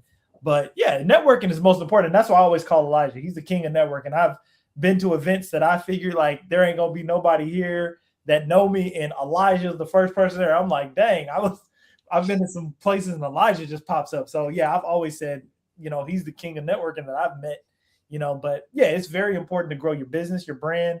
And then also it gives you opportunities to serve people. You know what I mean? Because that's at the end of the day, that's the only way to grow. Mm-hmm. Well said. Yeah. Yo says, I'm an introvert, but I had to learn to be otherwise when I was old enough to have to work. And that's true. The need to get money will get you out of your introversion. See, and I also tell people this. Are you introverted or are you shy? Those are two different things. That's a good They're point. very different things. And a lot of they're people, extroverts that were shy. yes. Once they got over the shyness, man, they don't shut up yes. from that point forward the rest of their life. A lot of people confuse the two. Like, I'm not shy at all. I'm just very reserved. But there's people who are truly, and a lot of people will say they're introvert, but they might just truly be shy. And then when they get out their shell, they just like, oh, they don't, like, who is this person? But so that's a very interesting thing. Very interesting thing to assess. I was blessed enough to be in theater all my life. So basically for me, it's like putting on a performance.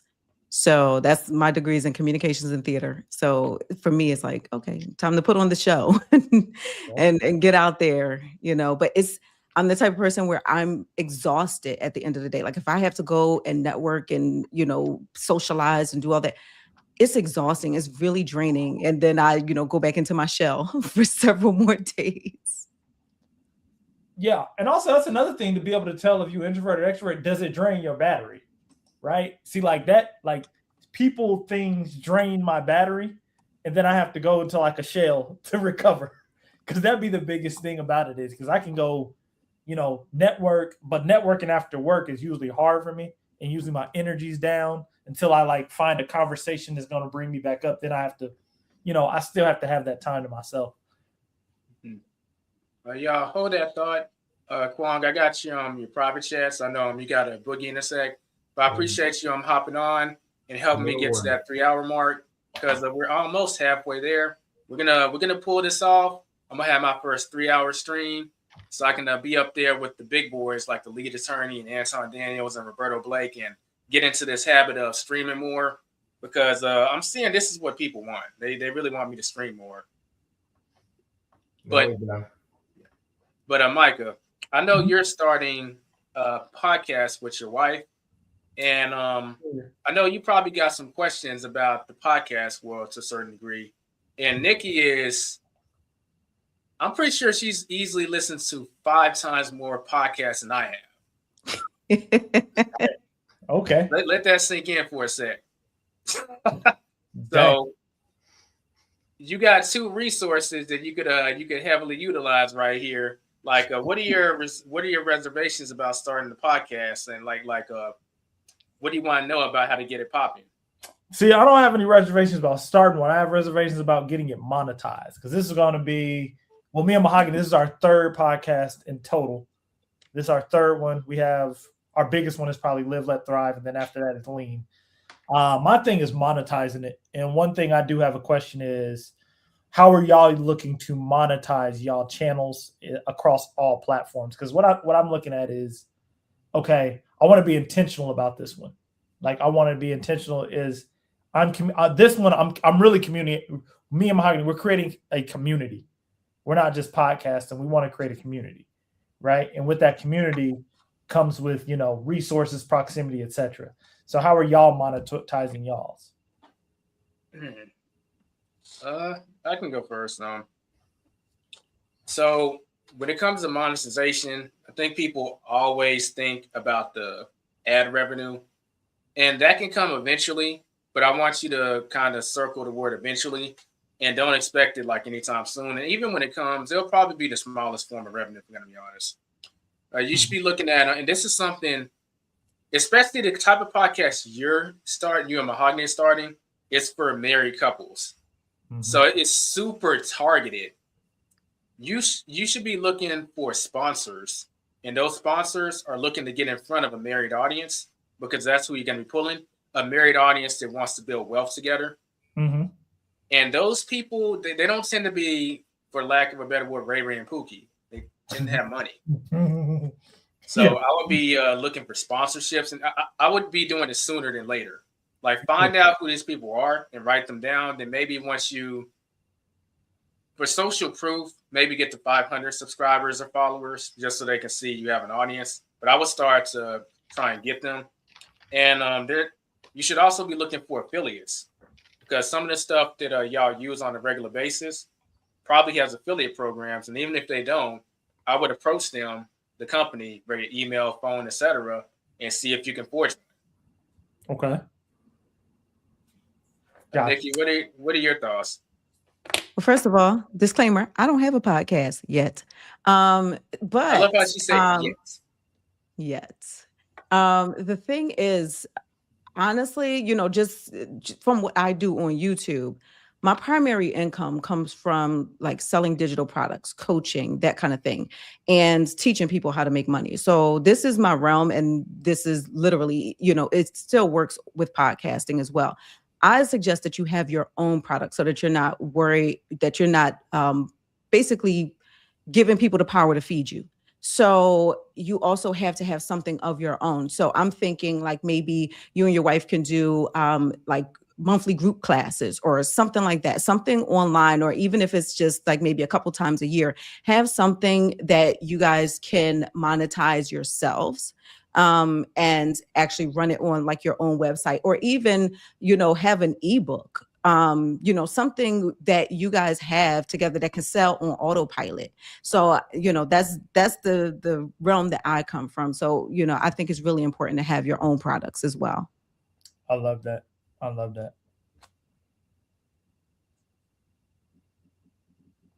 Hey, you're on mute, Elijah. Thanks for telling me. Yeah, I was going to say, appreciate the birthday shout out, YouTube Over 40. Apparently people really love this podcast stuff, because I noticed the numbers started increasing the moment we started talking about podcasts.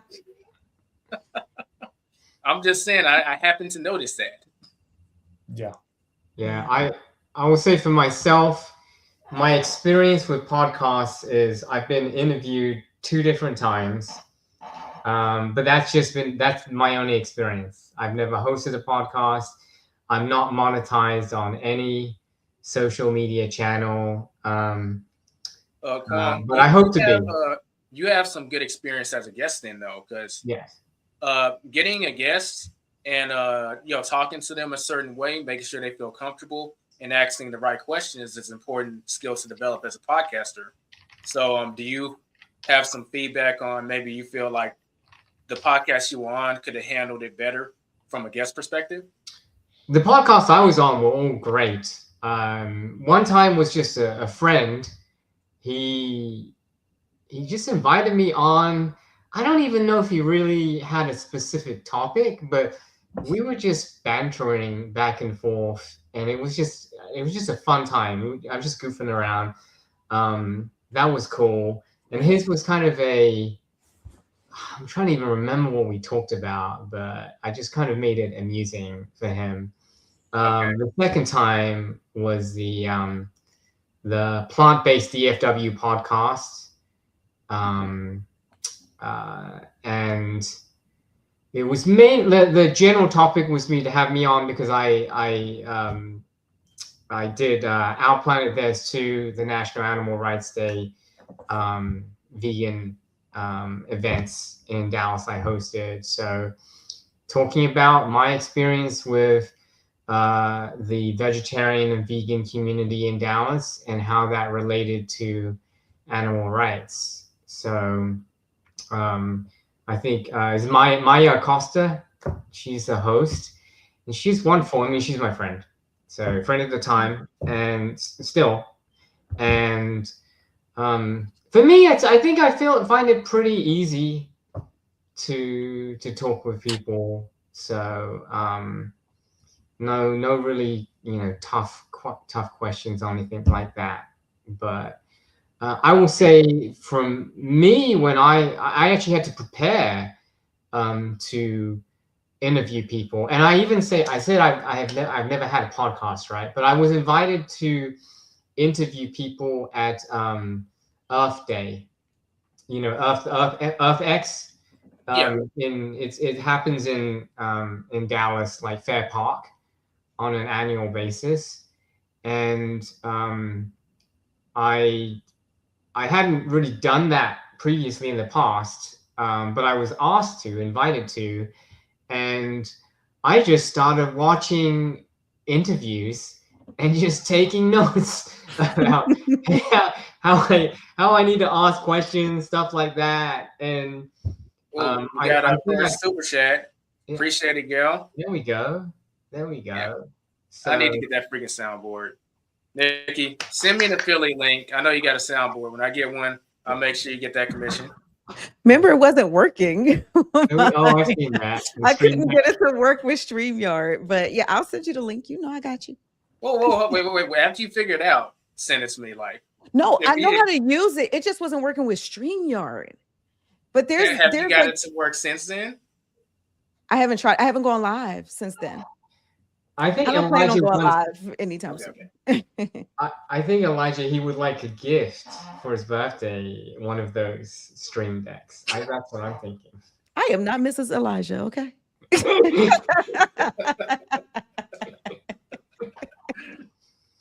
That's wishful thinking. But I will say this. A great way to grow your podcast, Micah, is also you might want to consider doing a podcast tour as a guest.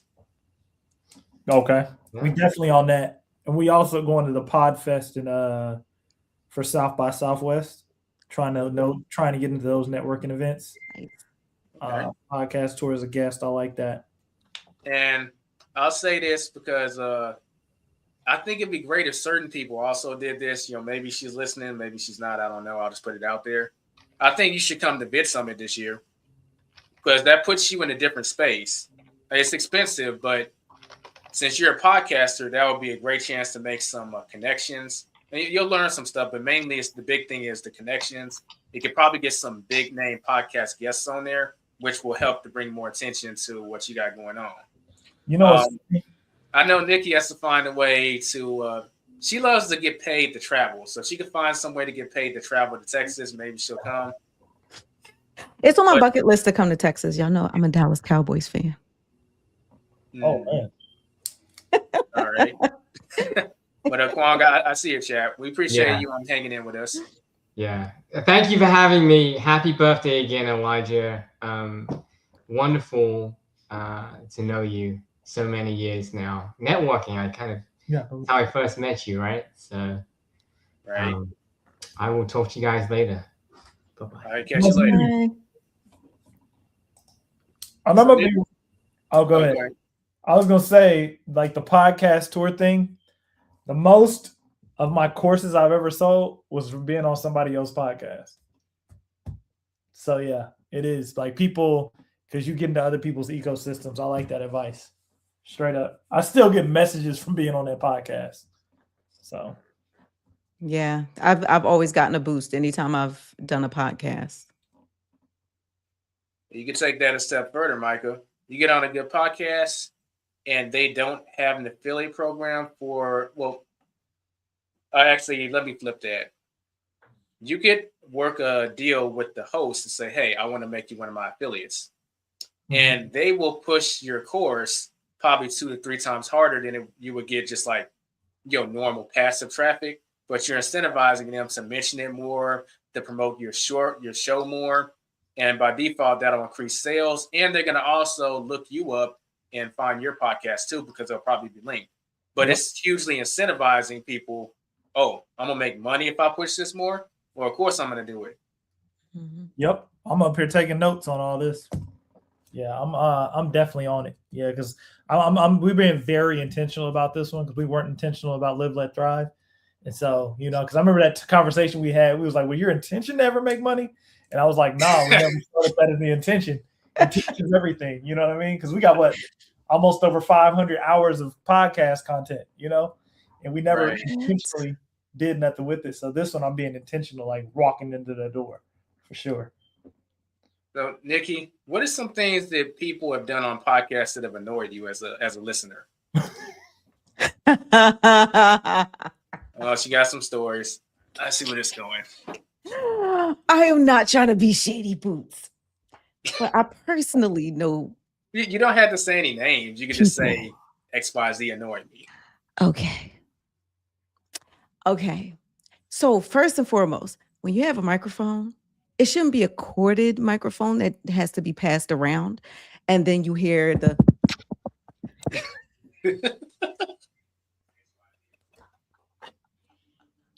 That's fact. That's true. That's one. Y'all in the chat, if y'all are listening to podcasts or even YouTube videos, what are some things that have annoyed y'all as viewers or listeners? So this could be a great masterclass on what not to do as a podcaster or YouTuber. Yeah.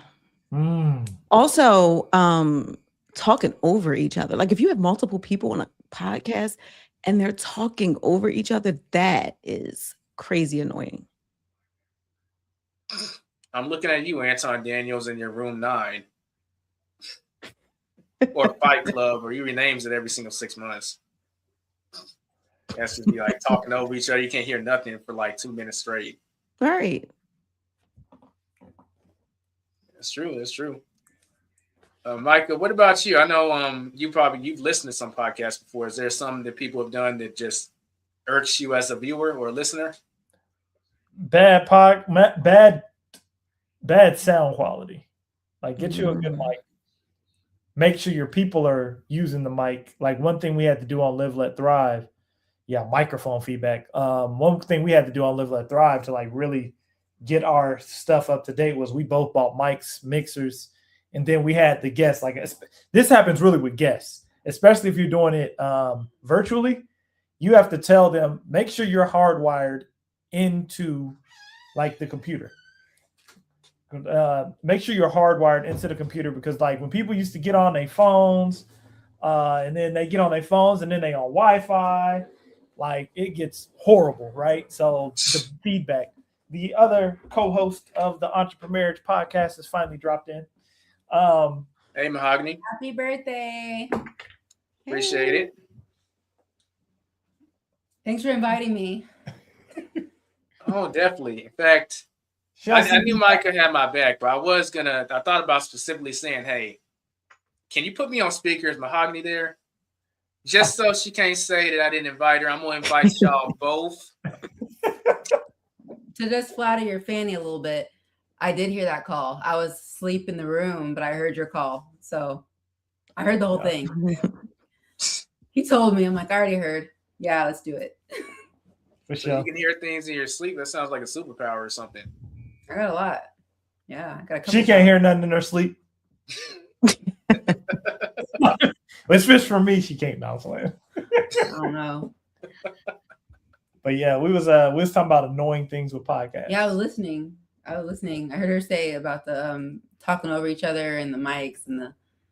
That's awesome. Yeah, and one I thing. do that. Oh yeah, go ahead. My bad. We talking over each other. I do that. Podcaster. You'll And say there's a problem, then proceed to do it. Yeah, I see the issue.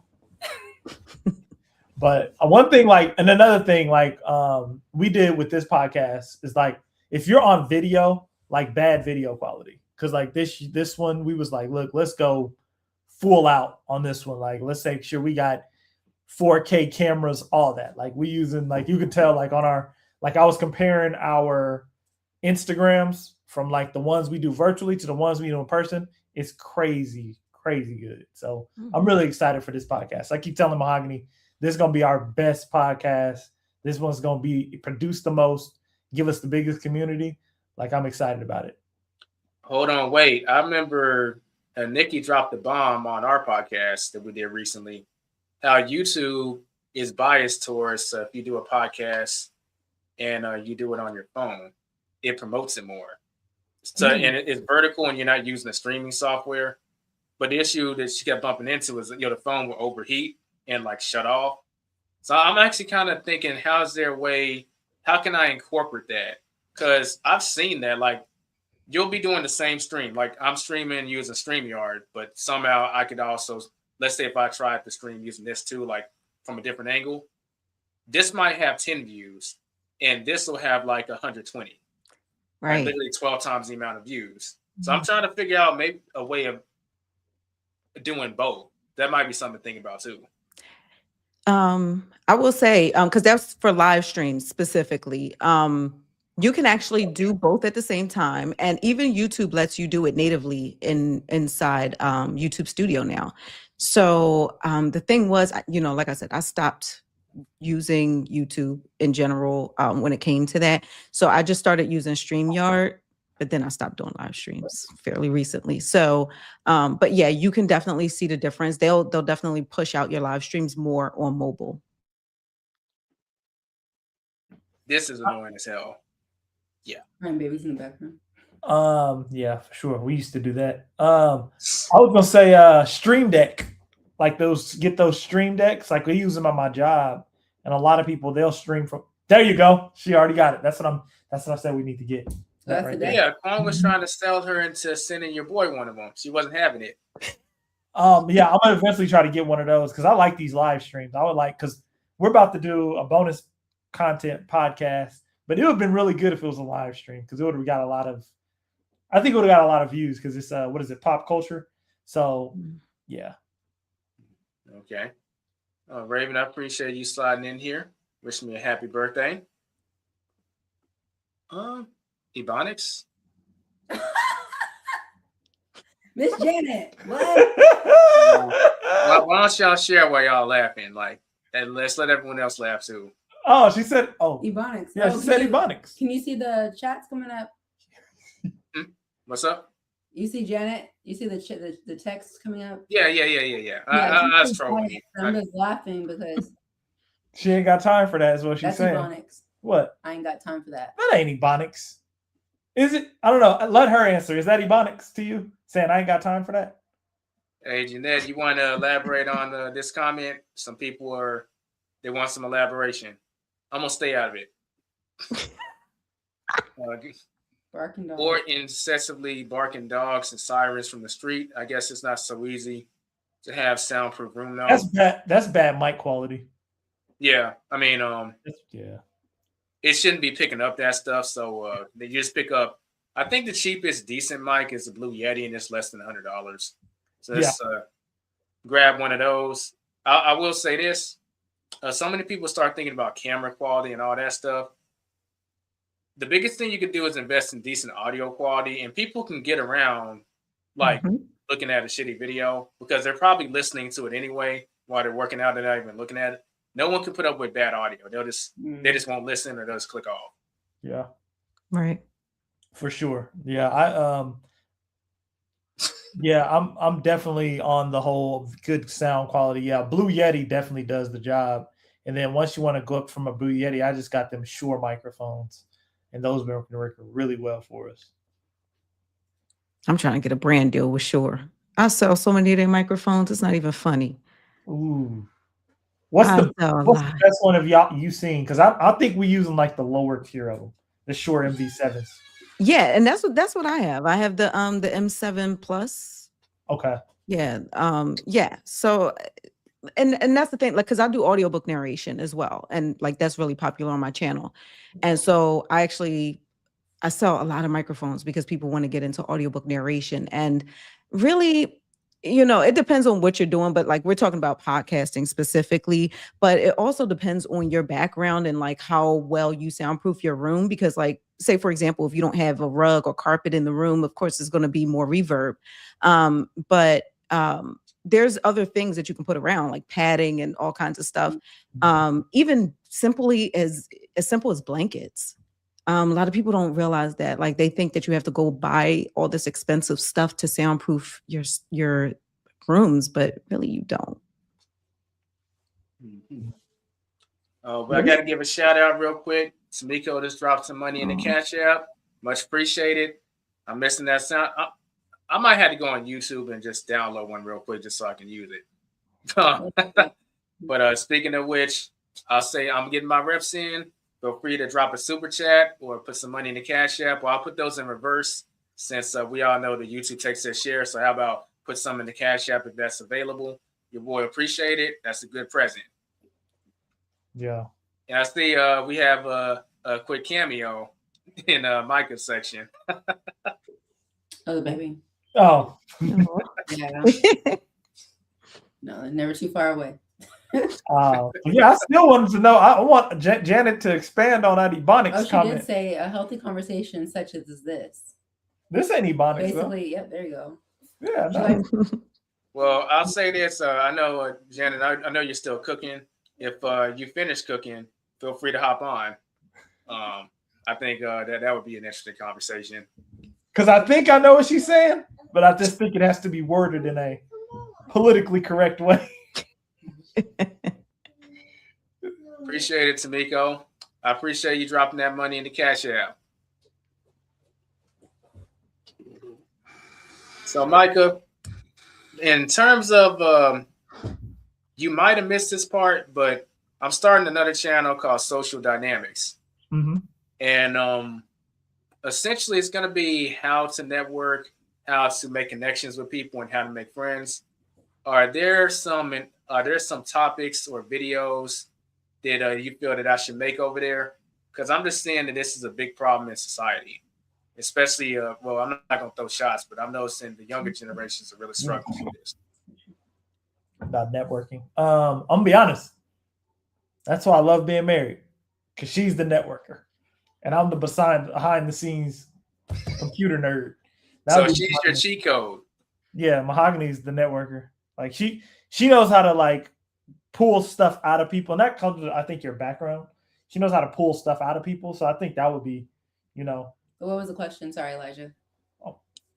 Oh, maybe I'll rephrase it. Mahogany, what are some social topics you feel people should know more about? Whether it's how to make friends, how to keep friends. I think people underrate that. Making connections, or some around that category. Okay, so what I find is it's really kind of unhealthy in a way, but the best thing to really learn to talk about is where can you relate on a trauma basis with someone? How can you trauma bond with somebody? That's typically the best place to get someone, because if you can trauma bond with them, you can help them become more vulnerable with you and kind of lower that barricade. Especially if there's someone who have been trauma induced, if you kind of just find out what their traumas are I just go straight for it. Where are you from? How many siblings do you have? What's your childhood like? Usually that's where the traumas start, right? So if you can just ask these questions, like get to know you type of questions, you will typically find where their traumas are. And then I'm sure we all have our own where we can kind of bond on that trauma. Like, oh my God, your dad walked out on you when you were little too. Me too. Like, how have you grown from that? Like, how have you, and then empower them next. Like, on the book here and trauma bond. Go ahead. You hit like everything you just said. I immediately thought of this. Like that, he was hitting like you was hitting. I was like, dang, I ain't never thought of healthy trauma bonding. That's a good one. Yeah, I haven't read that one, but did you just pull up Dale Carnegie's How to Win Friends and Influence People? Yeah, that was like what I thought of. I was like, dang. Where did I put that book? Yeah, that's what I love about Elijah too. We both book nerds. Yeah, all of them. Now, I will say this. Now, let me be controversial here. There are things in that book I hate. Yeah. And the reason being is when it comes to accountability, he's really focused on getting an outcome. I'm more focused on integrity and having the right people around me. So when someone drops the ball and he has tactics or ways to, kind of reset the relationship so y'all can go from there, I'm going to be honest. I will call someone out on that. Like, look, how would you feel if I did X, Y, Z to you, this, and this? It wouldn't feel too good, right? I'm just letting you know that I'm not really pleased with how this went down. So how can we move forward? Because right now I'm hesitating with trusting you because of X, Y, Z. I love you brought that up because one book I don't like that everybody likes. No. What? 48 Laws of Power. I understand it. It's pretty sadistic. I don't have the copy, but I have the audiobook. Yeah, it's very sadistic when you think about it. I remember you said there's a lot of sociopathic laws in that book. Oh, you remember me saying that? Yeah, I'm like, it's very sociopathic. Like, I'm like, I see what you mean. And there's one particular person on the internet who uses it to the T, and he's very good at it. And I'm gonna be honest, I ain't gonna say his name because I don't want to be on his hit list, but he uses it to the T. We all know who I'm talking about, but he's very good at using that book to a T. And he's like the biggest troll on the internet. Look, okay. I will say it so Micah didn't say it. But we know this cat, I'll play the game. I'll be indirect. But we already know this guy's a massive troll. He recently produced a documentary for some petty drama. Those of y'all that have been paying attention to the podcast, y'all know me and Nikki briefly talked about it. I mean, he follows that book to the T, and I'll be like, dang. But it's like he used like probably 7 laws on his beef with Ja Rule, and pretty much destroyed him. Like talking about, he's already struggling now because of what happened, and he booked the show and has about a capacity of 200 people, and he bought all 200 seats of that place just so no one will be at the stadium. I'm like, come on, that's a degree of pettiness I didn't even know existed. Bro, like, did y'all see his new deal he got with DoorDash? Oh, I heard about it. I saw an article yesterday. Look at this. He's getting that money, honey. Like they like beef, right? Or something. Yeah, you should find it and put it up here. Like he went to a new DoorDash sitting here endorsing this stuff, right? Like he had a new commercial with DoorDash. He gonna pull it up. Watch. Like it was just like some people. I was catching every bit of it. I'm like, dude is like the ultimate troll. He got people paying him to troll. I didn't get to see it yet. I just saw the headline. I just saw it probably like right when I was leaving the office from work. I was like, this dude is a troll. Paying him to troll. Let me see. You know what? He shouldn't have said it. Now I gotta do it. Somebody gotta do it. What they say? Yeah. You got the video? DoorDash brings the beef. It really wouldn't surprise me. This happened today. Oh, yeah. Now once you watch the video of it, you could be like, this dude is next level with this.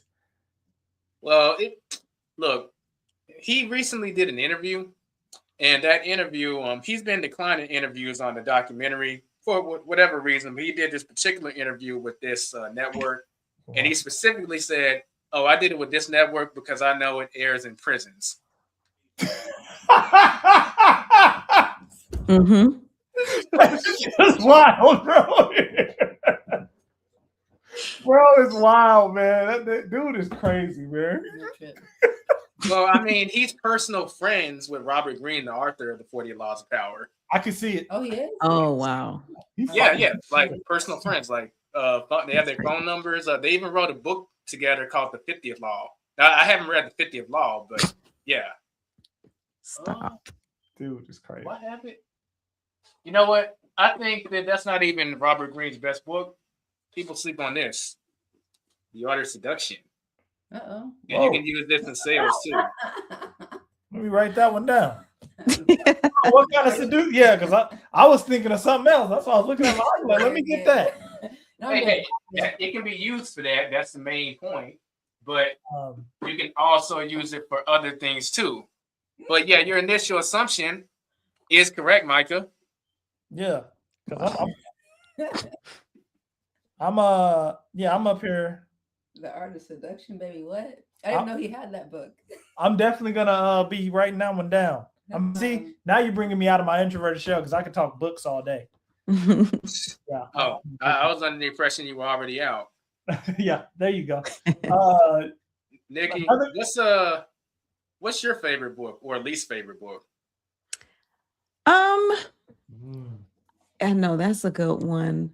And the thing is, I haven't been able to like really read for leisure, more like just for my audiobooks. That's the thing. I did recently purchase a book. Dang, what is the name of it? It's Millionaire. Let me get the exact name of it. I did purchase it like a week and a half ago. Hold on one second. But it's about, because I'm into like the whole finance space and all that kind of stuff. But what is it called? And it's crazy because right now it's sitting as my coffee table decoration. We Should All Be Millionaires. That's what it's called. We Should All Be Millionaires is what I'm diving into next. But yeah, it's for women. It's about building wealth for women. So yeah. Okay. You know what? I'm missing the opportunity. I should be dropping my book in the chat since we're talking about books. What am I doing? Well, you're on it. Okay, just dropped it. You didn't let the moment go by. The Art of Seduction. Okay, I wrote that one down. But Mike, I see your chat. So yeah, I appreciate you hopping on because I know you say you got a real estate call you got to hop on. Yeah, but yeah, this has been really good, man. I'm loving this. Cool. You got any final thoughts?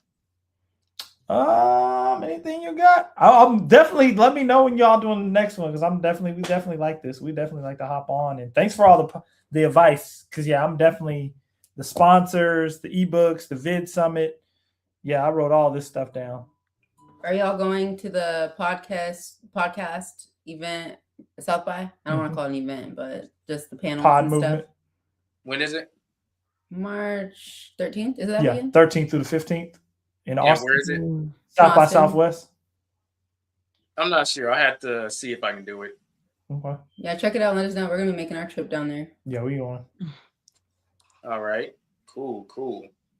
Nikki, I love your background. It's so cute. Oh, thank you so much. Yeah, I love it. Hey Tony, you texted me you want to get on. You should have the link should be in the chat. If you don't see it, let me know and I could repost it. Yeah, I appreciate you hopping on, Micah. And if y'all want more information, this is free, but you're always welcome to book a consultation. Oh, for sure. You already know. All right. I'll catch y'all later. Nice meeting y'all. All right, Yeah, nice meeting nice meeting y'all. y'all. Take care. All right. So Nikki, for now it's just you and me, but Tony should be hopping on. But I'm an introvert. I don't have any friends. I don't have anything to do.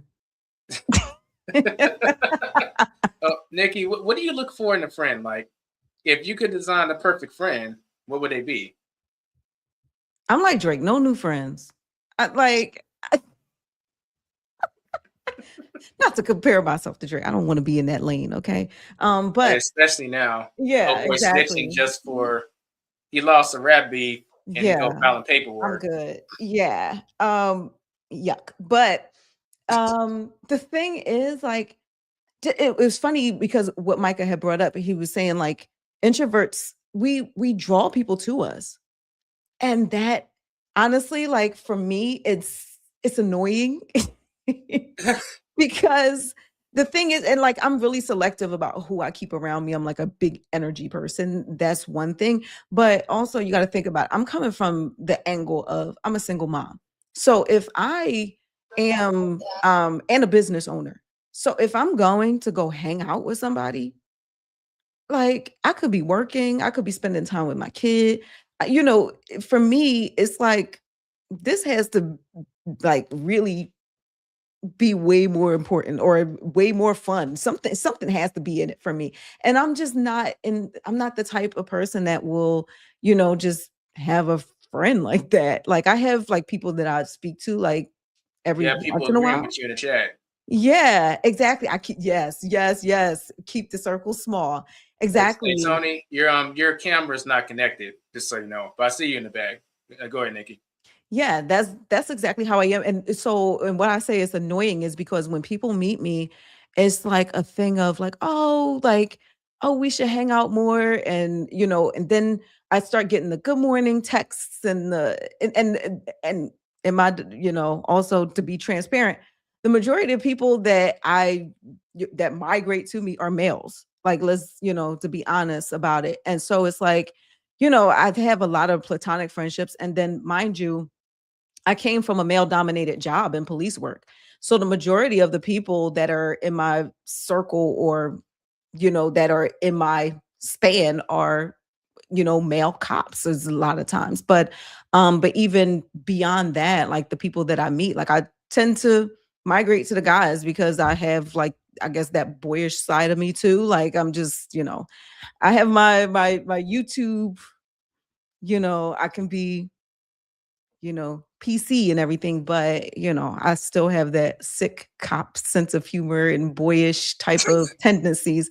So, I'm the type I don't get offended easily or anything. And I'm just the type that I can laugh at the wildest stuff that people won't think is funny. But that comes from having to, put that shield on. Like when you see traumatic experiences and things, you just tend to, you have to like make a joke of things to not, you laugh about it to not cry about it type of thing. You know what I mean? So so for me, it's like people just don't understand that, where it's like, okay, like, yeah, we're cool, but I'll see you in like 6 months. Like we'll talk in like 6 months.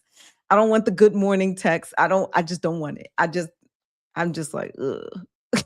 Nikki, do you have a lot of one-sided friendships? That's what I call them. It's where people consider you a friend, but you don't consider them a friend. That doesn't make them a bad person. It's just your criteria for a friend is just so much higher, and they're just probably not going to meet it. I don't know. I'm not close enough to them to know that. I'm gonna be honest. I don't know. Like, and here's the thing though. Because like I said, I take a lot of trips to New York. Like I'm going to New York 3 times within the next week.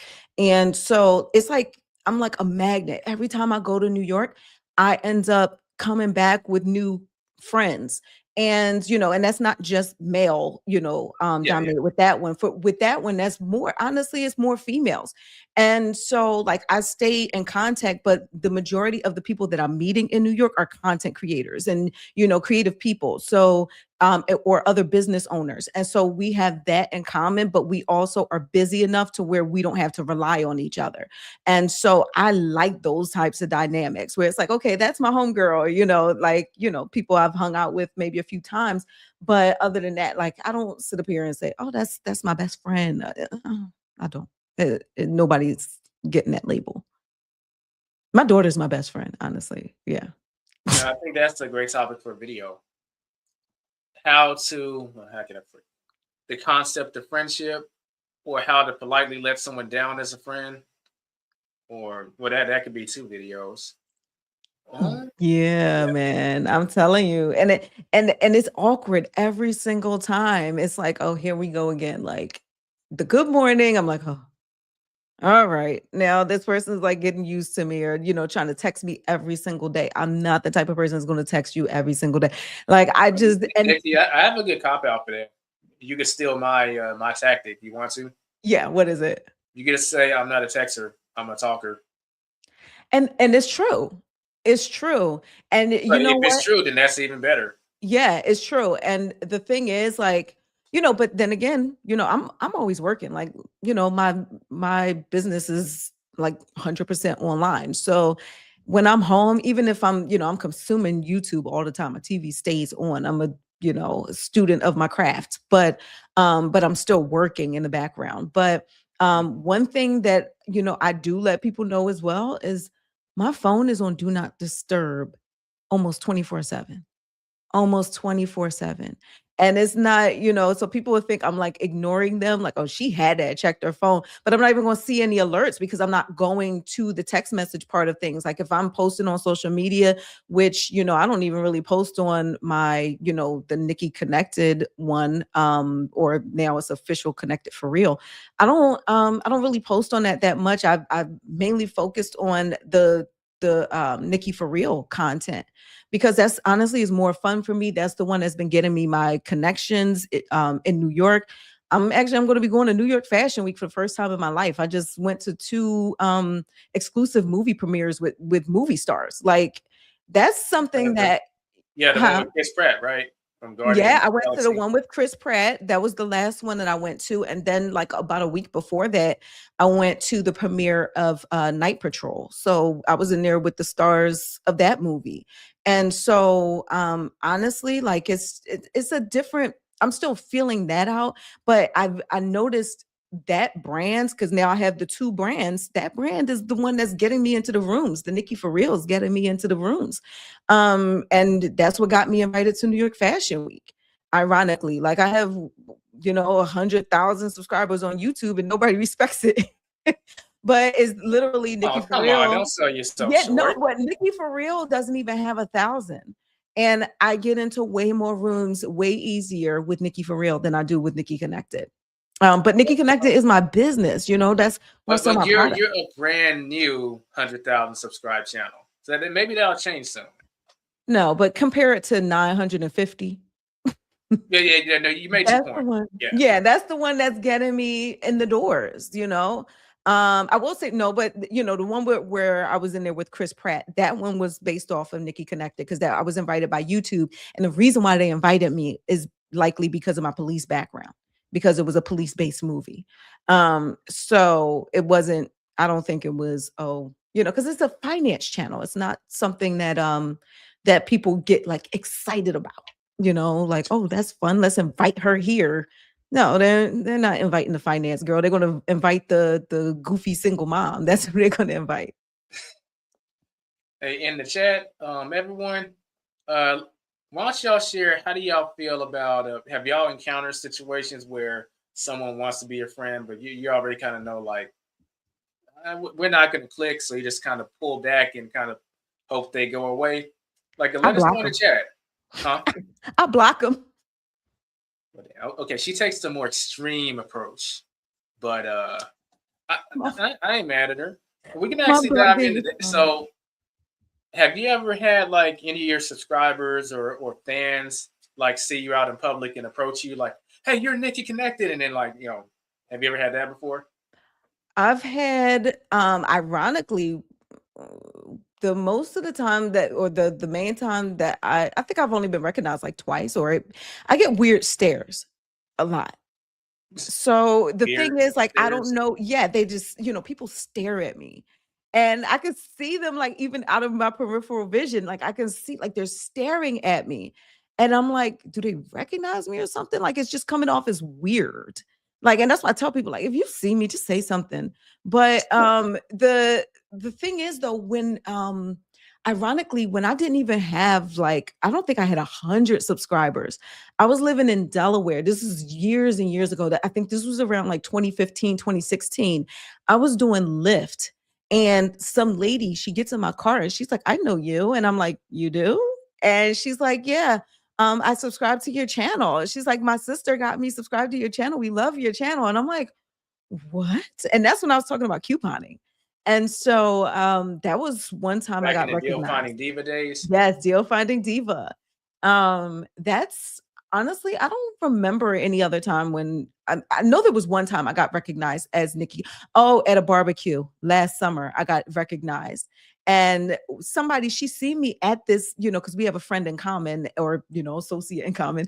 And so she seen me at different events with this person, and she's like, "Do you have a YouTube channel?" I was like, "Yeah." She's like, "I knew it." She's like, "I'm subscribed to your channel." I was like, "Oh, okay." She's like, I couldn't place where I knew you from. So yeah, that's the only other time I can think of, like with Nikki Connected. That's the only time I get recognized. Tony, right now you're on mute. I think that might be on purpose. So Yeah. I was muted on purpose. How y'all doing? Hey. Hey. good.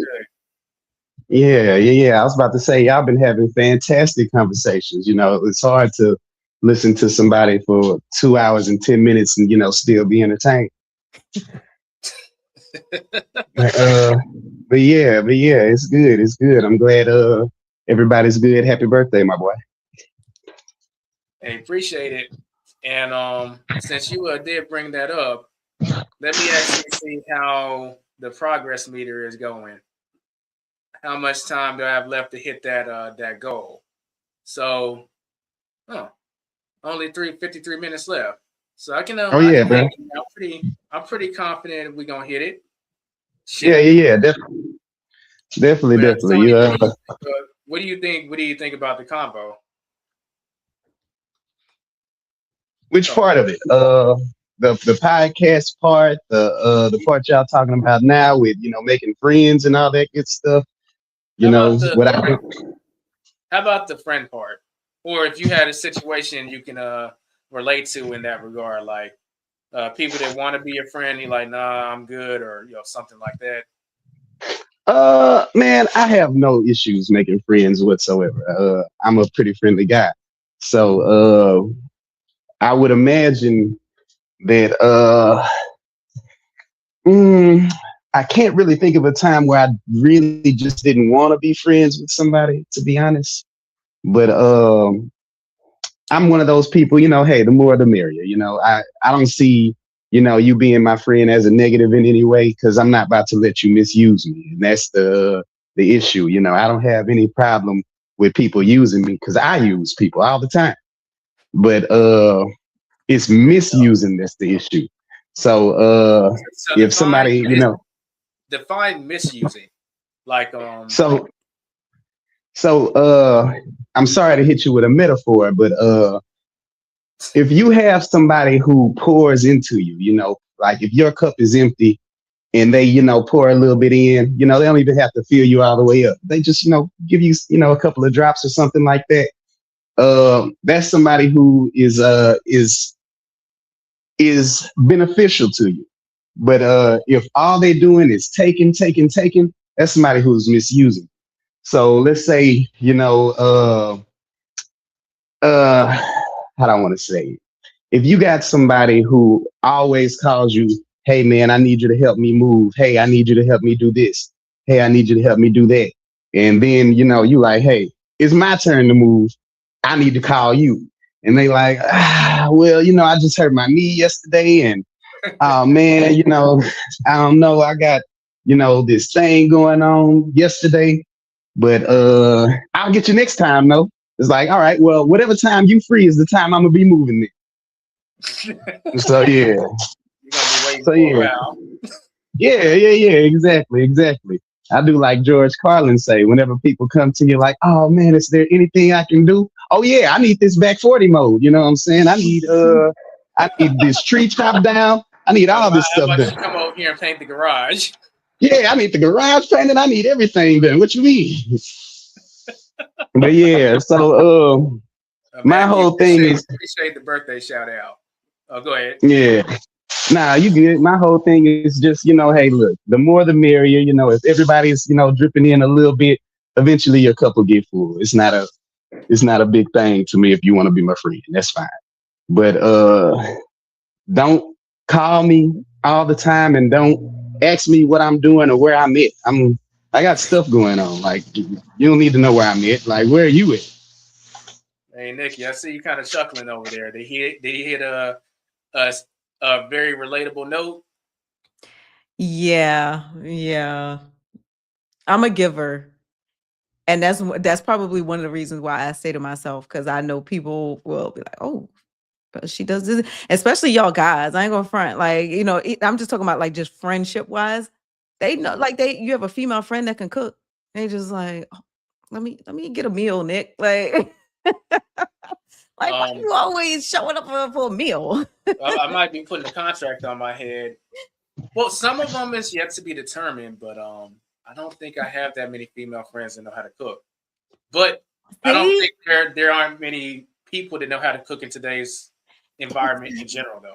That's the thing. I noticed that. Like, I know that, that most guys, like, even like, in general, whether I dated them or not, most guys that I know, like, they don't get, cooked meals. Like, it's just like, oh, wow, you cook? Yes, I cook. My mom told me that I better learn how to cook. I was cooking when I was like 6. So it's like, no, and that's why I tell my daughter, I'm not raising a woman that cannot cook. We're not doing that. Like, I'm old school when it comes to that, but also I'm modernized old school. So it's like, I'm not going to sit up here and split 50-50 with the bills and I'm doing all the cooking and cleaning. Okay, we're not going to do that. So it's just, there's limitations to that. But, the male friends, like the platonic friends they some of the biggest culprits. Like, Nick, what you cooking tonight, Nick? That's all I just say to myself. I can't. Wait a minute, you ain't cooked? Well, what I'm over here for? Let me get out of here. I feel it. Yeah, well, I will say I give people kind of the benefit of the situation since I am a vegan. They may not know how to cook vegan food, but they don't know how to cook quote unquote regular food either. But they're actually real surprised when I know how to cook. I can prepare them something that they really, really enjoy. And they say, like, you should have went to culinary school or something like that. I'm like, look, I'm not saying you're wrong, but I do feel like, I don't know, maybe the bar for cooking was set too high for me. My first girlfriend was from Gambia, and she knew how to cook.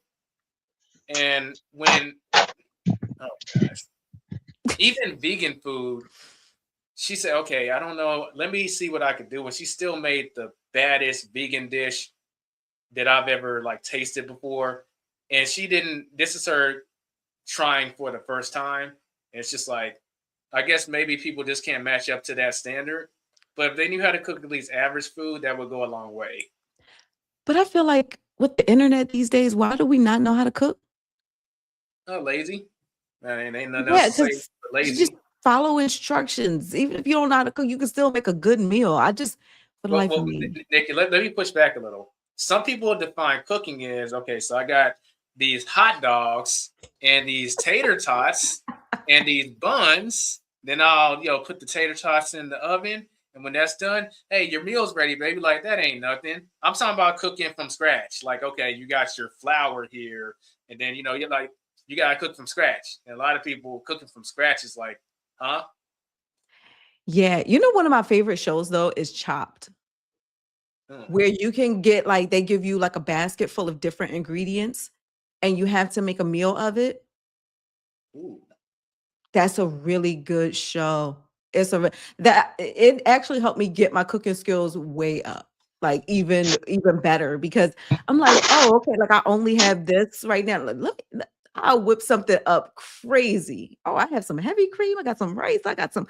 Okay, this is what we're gonna do. Yeah. I don't know where you from, ma'am, but down here, we don't really get a lot of snow, and there was an ice storm recently.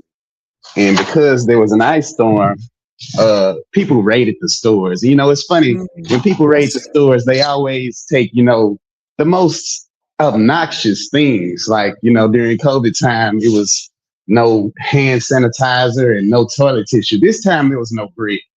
And so I was like, wow, there's absolutely no bread here. And so I was like, all right, let me look up how to make bread. And I saw it was only 6 ingredients. I was like, wait, water, sugar, salt, flour, and yeast? Oh, yeah, I got that. So I was like, oh, let me just make some bread. So I made bread from scratch for the first time. And I think I'm going to continue just making my own bread. I can't lie. Exactly. A lot of this stuff is so easy to make, and we just don't, put our heads to it just to do it. Hey, It's funny Rebecca, because I okay. appreciate the happy birthday shout out. If you want to hop on stream, feel free. Um, I'm not gonna call you the live stream queen because this person next to me might shoot me. That title has been delegated to her, but you can be the live stream princess. But no, you be on stream like 3-4 hours. I'm trying to be like you, Rebecca. So I'm in. If you want to hop on, the link is in the chat. But yeah, I appreciate you swinging by and wish me a happy birthday. Nikki, what were you about to say?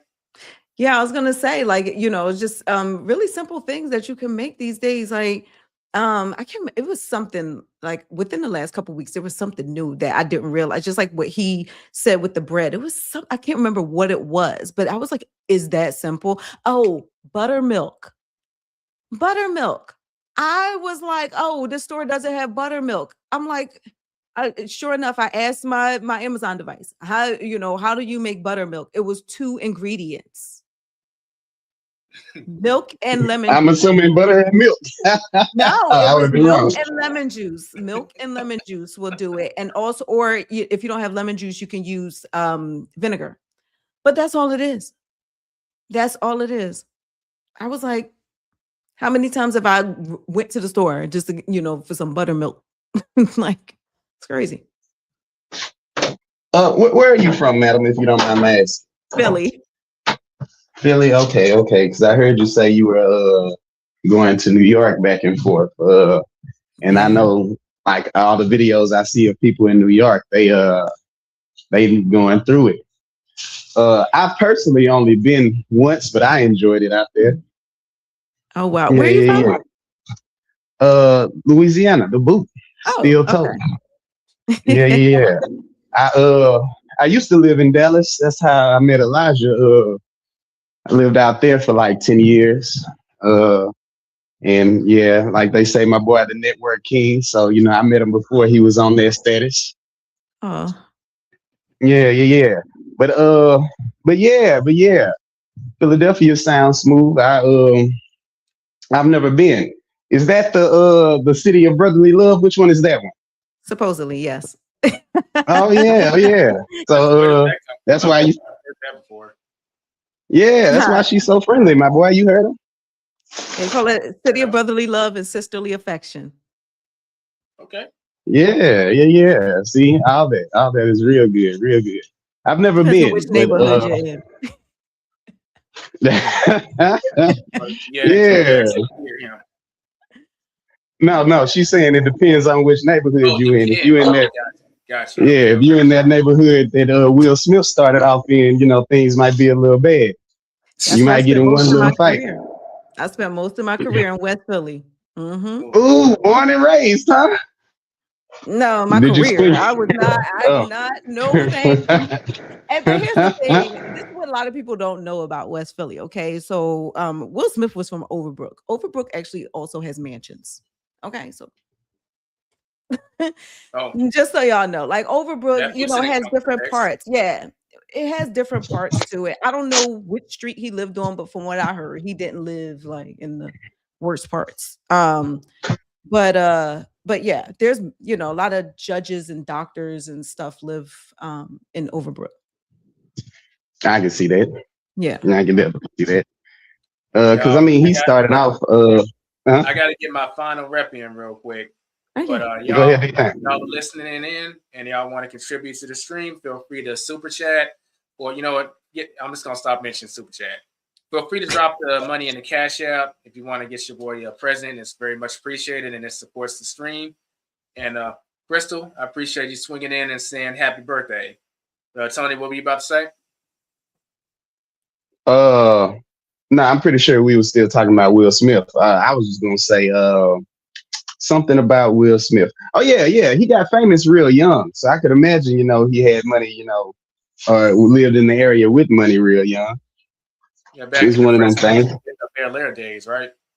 Yeah. It's even before then. I think he was, messing around with Quincy Jones as a teenager. Oh. If I'm not mistaken. Yeah, Quincy catapulted his career. Yeah. Yeah. Now, I don't know what he had to do to be catapulted. You know, there's some rumors or whatever, but you know, I can't speak on Well, I mean, the person you mentioned, it had some questions pop in my head, but I'll just leave it at that. it. Yeah. Yeah, fun fact, I protected Will Smith and Jada Pinkett. They came to Philly when I was a cop, and it was my rookie year. And I still want to find the pictures. It was paparazzi and stuff everywhere.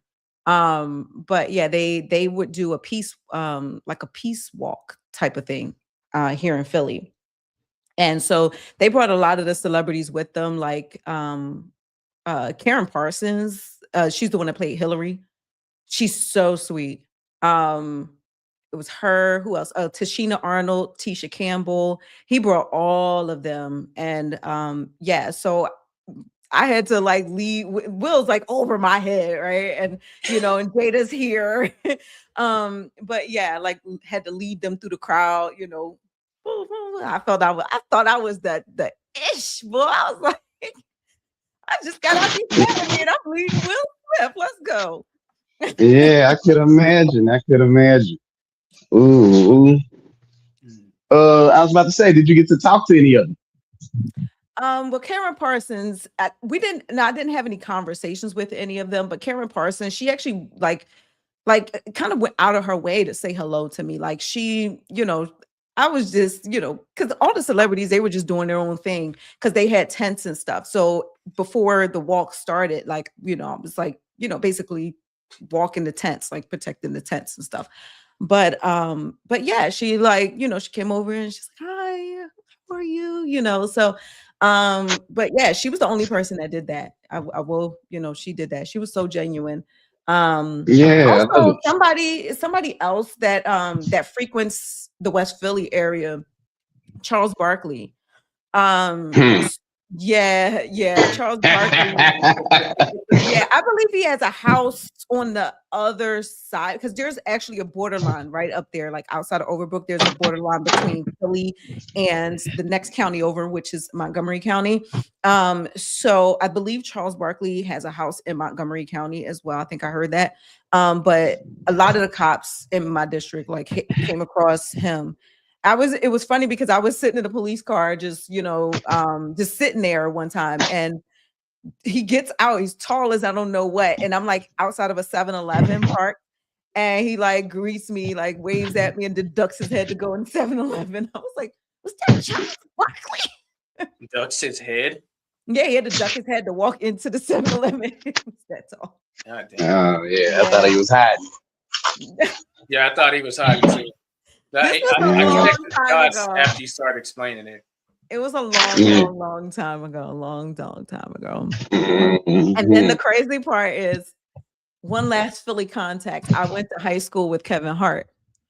And so the thing is, I never met Kevin Hart because of my introvertedness and shyness, both. Okay. I would say the police work broke me out of the shyness, or helped break me out. I still have my moments, but the thing was like, I was afraid to go to the lunchroom because I didn't want to get bullied. So I was a teacher's pet. So instead I would like work in the office so I didn't have to go to the lunchroom. And I know Kevin Hart was the type to be cutting up in the lunchroom, but I'm not social. So I would never go. I think I maybe have gone to that lunchroom 3 times in the 4 years of high school. 3 times? Yeah. I was about to say, what did you eat? No, well, what happened? No, what happened was we would, and I mean like hang out. Like I would grab my food and go, or bring my lunch. But I worked I was in the business academy, so I worked with the teachers. And actually that really helped me out tremendously. I'm actually glad that I did that because those teachers, they put me in for scholarships and stuff I didn't even know. So My first 2 years of college was a complete full ride from what those teachers did for me because I didn't know how to fill, I didn't have help filling out the financial aid paperwork or none of that stuff. My teachers helped me do that. And so even when it came to like touring colleges and all that kind of stuff, my teachers put me in for that. They were the ones that's how I got into media. Because when I got to college, I went into communications and theater. But yeah, they would choose me to, like, I remember Gateway Computers back in the day. They donated a computer lab, and so they would pick me to do the speeches. And so it was like stuff like that. And so once graduation came out, my name got called several times for scholarships and stuff. I'm like, where did this come from? But that's what happened when you're a teacher's pet. So It sounds like it worked out. oh, yeah, absolutely. It saved me a lot of money. So Yeah. that's where I want to hear from both of y'all because both of y'all are, I would say in terms of ambition, it's hard to find someone that equals me, to be honest. I know it's a little bit of a flex, but it is what it is. But I consider you two my rivals in that category. What are y'all looking to achieve for this year? Ooh, I achieved a lot of what I wanted to achieve already. That's the real flex. It's like, no, let me stop. But no, but it really is like, I did a post on my Nikki For Real Instagram page, and I talked about that because I told myself that I wanted to, because Elijah, you might know, I went on my first brand deal trip back in September. So a brand flew me out to Vegas and, to do an event. And that was my first time ever experiencing something like that. And I told myself, I want to travel more. I want to network more. And then ironically, YouTube had invited me to New York Fashion Week. I can't remember which month it was last year. It was like around the summertime. It was like late, or I want to say maybe September or something like that. I can't remember. But YouTube invited me to New York for New York Fashion Week. I knew nothing about New York Fashion Week. Of course, I heard of it. And even ironically, my daughter has friends that are actresses. So she had been to New York Fashion Week years ago, but I had never been there. I'm not the fashionista, never even thought that would be something on my radar. But once YouTube invited me to a New York Fashion Week event, it was really fun. Like they had a little runway and all kinds of stuff. So I'm like, I want to go to the real New York Fashion Week. That's what I want for 2026. And sure enough, I have tickets now. I got invited to go to New York Fashion Week. So I'm going to be there next week.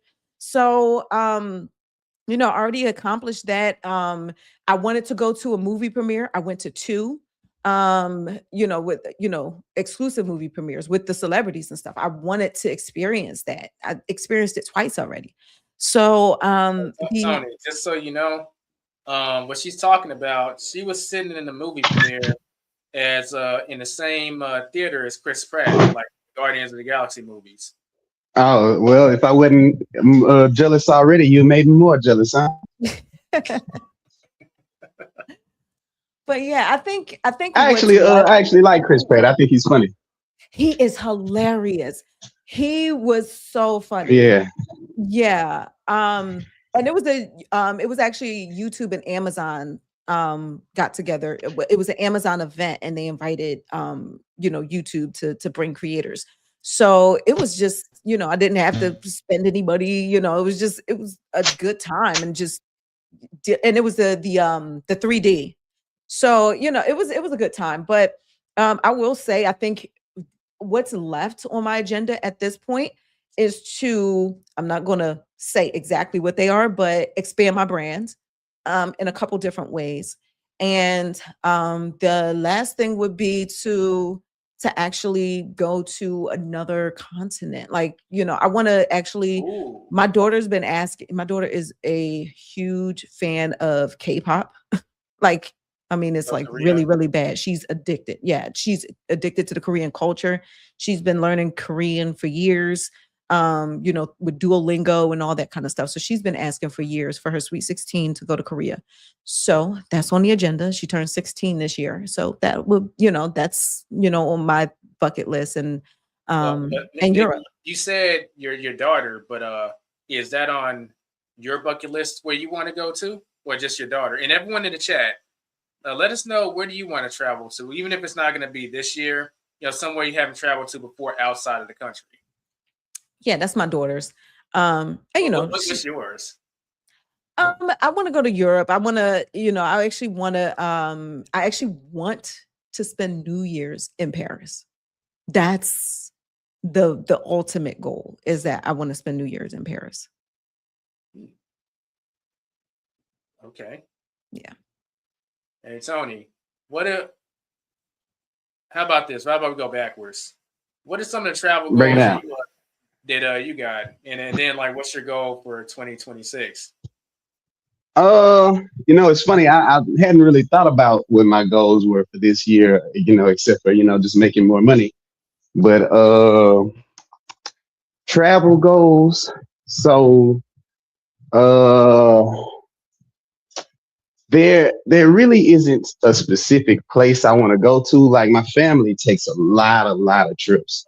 And I told myself I'm gonna start going on the trips with them a little bit more. Because timing always, kind of prevented me from going. So last year, my cousin, he wanted to go to St. Croix, so everybody went out there, and I couldn't go because I just had a baby. The year before that, everybody went on a cruise somewhere, and I couldn't go to that because whatever circumstances was in the way. And that's the problem. Like, a lot of times when something goes on and I can't do it, I don't even remember why I couldn't go. So it's like, oh man, I missed out on, good time with my family, and I don't even remember why. So I'm gonna try to, start doing that a little bit more. They got a Aruba trip coming up, and I told myself, all right, I'm gonna, try and clear everything out of the way so I can go there. Of course, I've always wanted to go to Cote d'Ivoire since I was young. And where is that for people that are wondering? Cote d'Ivoire is in Africa.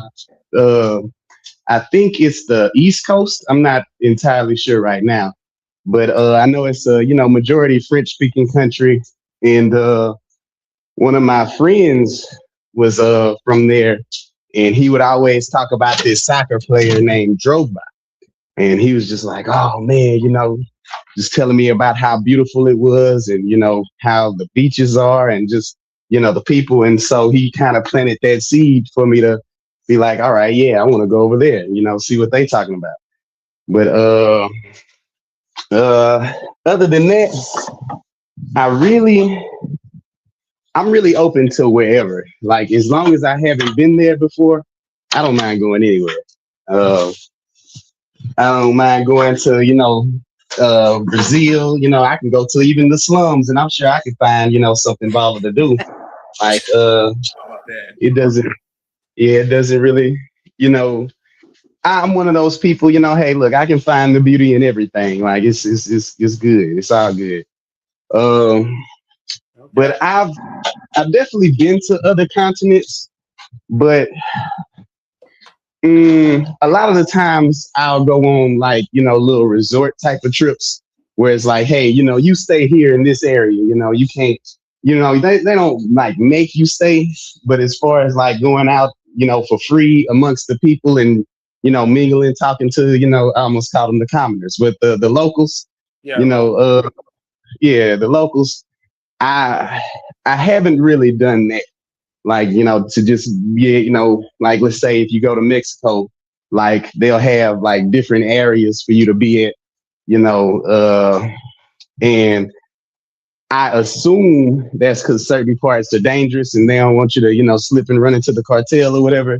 But I'm thinking that's just because I use what are they called? Travel agents. And so travel agents kind of, want to make sure you come back home so they can, get more of your money. And it's like, all right, well, yeah, let me go out amongst the people. I want to see what they're talking about. And they kind of, against that. They like, hey, stay at this resort. Why you got to leave the resort? Everything is paid for. Everything is all good. just stay here. And it's like, I kind of want to, see what people. The resort is the same as living in America, or very similar in most cases. So it's kind of like you're not really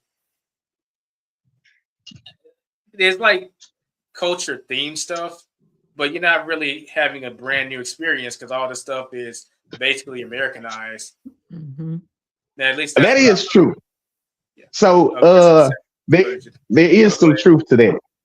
Because I remember, I went to Jamaica and they had like ackee and saltfish. And so whenever, I ordered the food or whatever, I was like, okay, this look a little weird, tasted it, everything was good, everything was all right.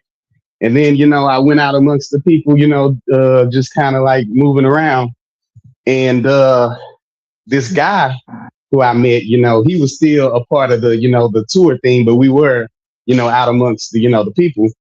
He was just like, oh yeah, man, that's not real food they giving y'all. That's, Americanized food, blah, blah, blah, blah, blah. And I was like, wait, it's not real food? What are y'all giving me then?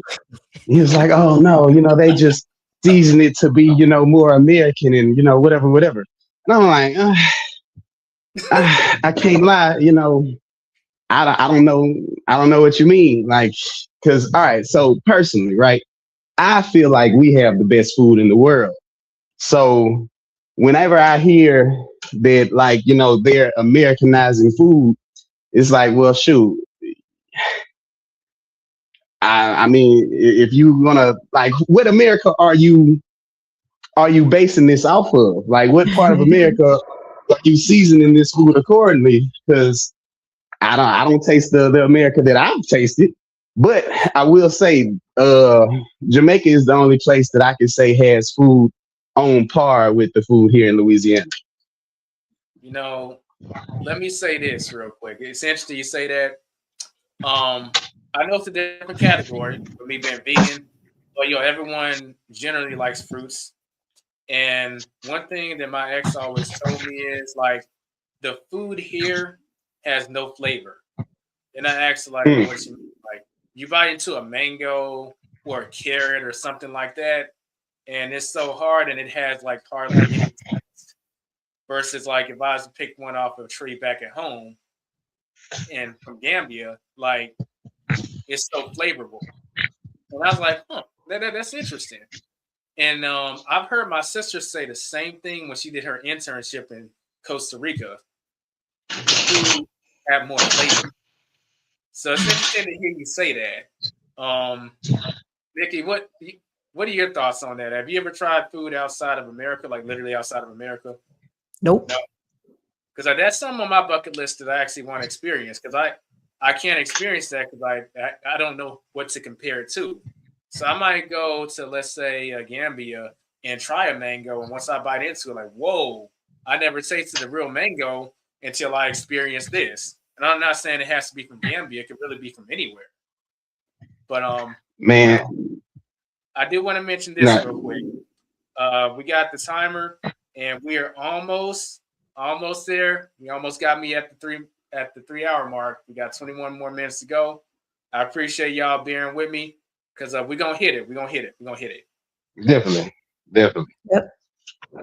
But yeah, to continue what you were saying, the guy who I was telling you about earlier, he was just telling me about, different foods that we have here. And he's like, man, y'all only have like 3 versions of watermelon. We got 50. And I was like, 50? And he was like, yeah. I was like, all right, I've seen, an orange watermelon, a yellow watermelon, and a red watermelon. And I was like, there ain't that many colors. Like, where are the 50, going to be at? Like, what do they consist of? And he acted like it was a goddamn secret. I was like, tell me about the, like, at least tell me 10. Brought it up because that'd be funny. Yeah, that's what I'm saying. Like, and then get all secretive. Like, all right, so if you got 50 different kinds of one fruit, what's the difference? Mm-hmm. And yeah. It's one of those, hey, mum's the word. You got to go over there and find out. So I was like, all right, well, I guess I have to do that. But, Rebecca says the pineapples I had in St. Lucia were way better than in the U.S. We also want to give Rebecca a shout out. She sent me some on the Cash App. I'm gonna hijack a sound next time. I'm gonna have some kind of sound Nikki, shoot me that link. We're gonna have to talk. I I need that. got you. I'm gonna Yeah. send it right Yeah. now. Yep. Also, I will say, you also good, my my friend? friend Marseille is from Colombia, and my friend says their chicken is way better. They have some kind of different breed of chicken there. Now, I will say this: when it comes to the animals, that's not something I can really comment on. So I appreciate you sharing that. I know for a fact the plant-based, like fruits and vegetables and stuff, definitely have more taste. It's true the fruits and vegetables in Mexico are so much better than here in the U.S. See, also the food here in the U.S. contains so much artisan, it's not allowed in other countries. Oh, now that's big. Some of our food is banned in other places. Mm-hmm. Apparently, like red dye and stuff have been banned a lot of places. And even in the fast food, some stuff is actually pretty stupid. Like in the UK, the fries are actually naturally vegan, but they're not vegan here because they use beef flavoring. Like, why? I just wonder about stuff like that. Tony, what's on your mind? I could see you start laughing. I'll tell you a secret if you want to know. Well, we on the topic, so feel free to share it. Look. I just got your section with you. I'm about to grab this out.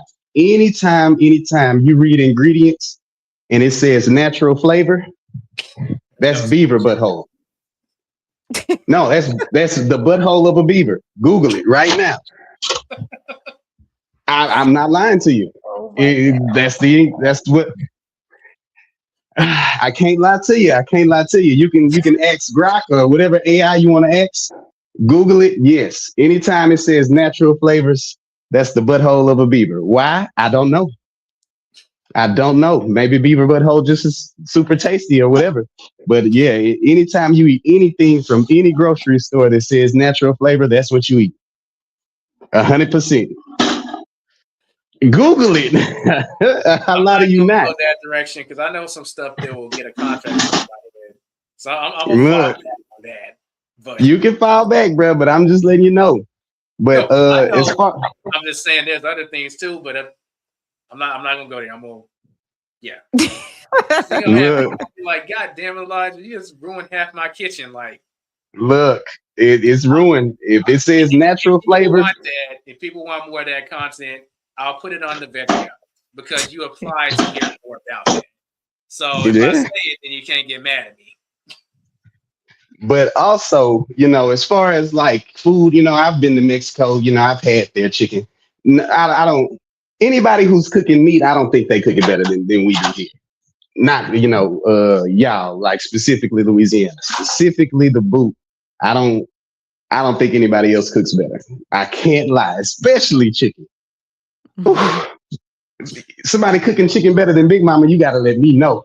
You got to let me know. I got to find it. I got to see it. But, but the fruits and vegetables, I'll give you that. I've seen fruits and vegetables that I didn't even know existed. Like there's something called a star apple. And when I ate it, I was like, yeah, you bite into it and it looks like it belongs on another planet. Like, legitimately, it's like, it's so foreign. And, jackfruit, you can get jackfruit here, but you can actually get coconuts here too. But, it's just not the same as, getting a coconut straight from the tree or, getting a jackfruit straight from the tree. Like to me, jackfruit tastes like lettuce. You said it tastes like lettuce? Hey Tony, you're frozen right now. I guess he might have walked into a laggy section real quick. Oh, he's all right. You haven't. Yeah. Nah, it tastes like Laffy Taffy, the candy. I mean, like to me, but I don't know if y'all have ever tried it. But the funny thing is, it smelled like booty. Yeah.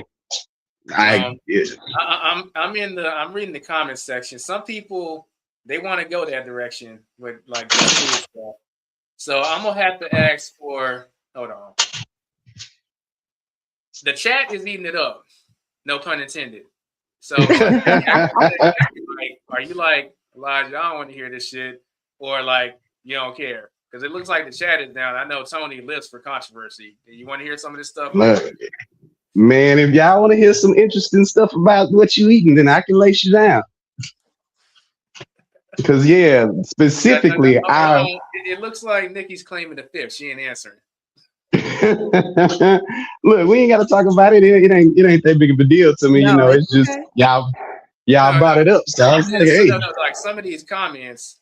Okay, I'll bring up these comments, and then maybe we'll talk about something else. Eye mascara. There's all types of mascara, right? There's liquid mascara. There's, there's all kinds of stuff. Yeah, and Rebecca's commenting on what you said, Tony. What did she say? So 100% correct. Like 100% correct. I told you. I lied to you not. Look, bro, I didn't make it that way. I don't know why they put it in there. I have no clue why. But people eat it every day. Every day. I saw a documentary talking about it. A whole documentary on beavers' buttholes. And I was like, wow. I wonder, will people still eat this if they know? Like case in point, right? Shrimp, lobster, and crawfish are all in the same family as cockroaches. Now, if cockroaches were the same as far as taste-wise, would you eat them? Yeah, I feel like I have immunity from this conversation since I'm vegan. So you can drop all this stuff and it just doesn't affect me, period. Yeah, bro. Look, now I can't lie. I'm in the boot. I love shrimp. I love crawfish and all that good stuff. But I can't go there. All the stuff that's used in all the red covered beverages is basically it comes from a South America bug called the Cockadidus bug, and that's basically pushed up and mixed in your red beverages. So unless you're man.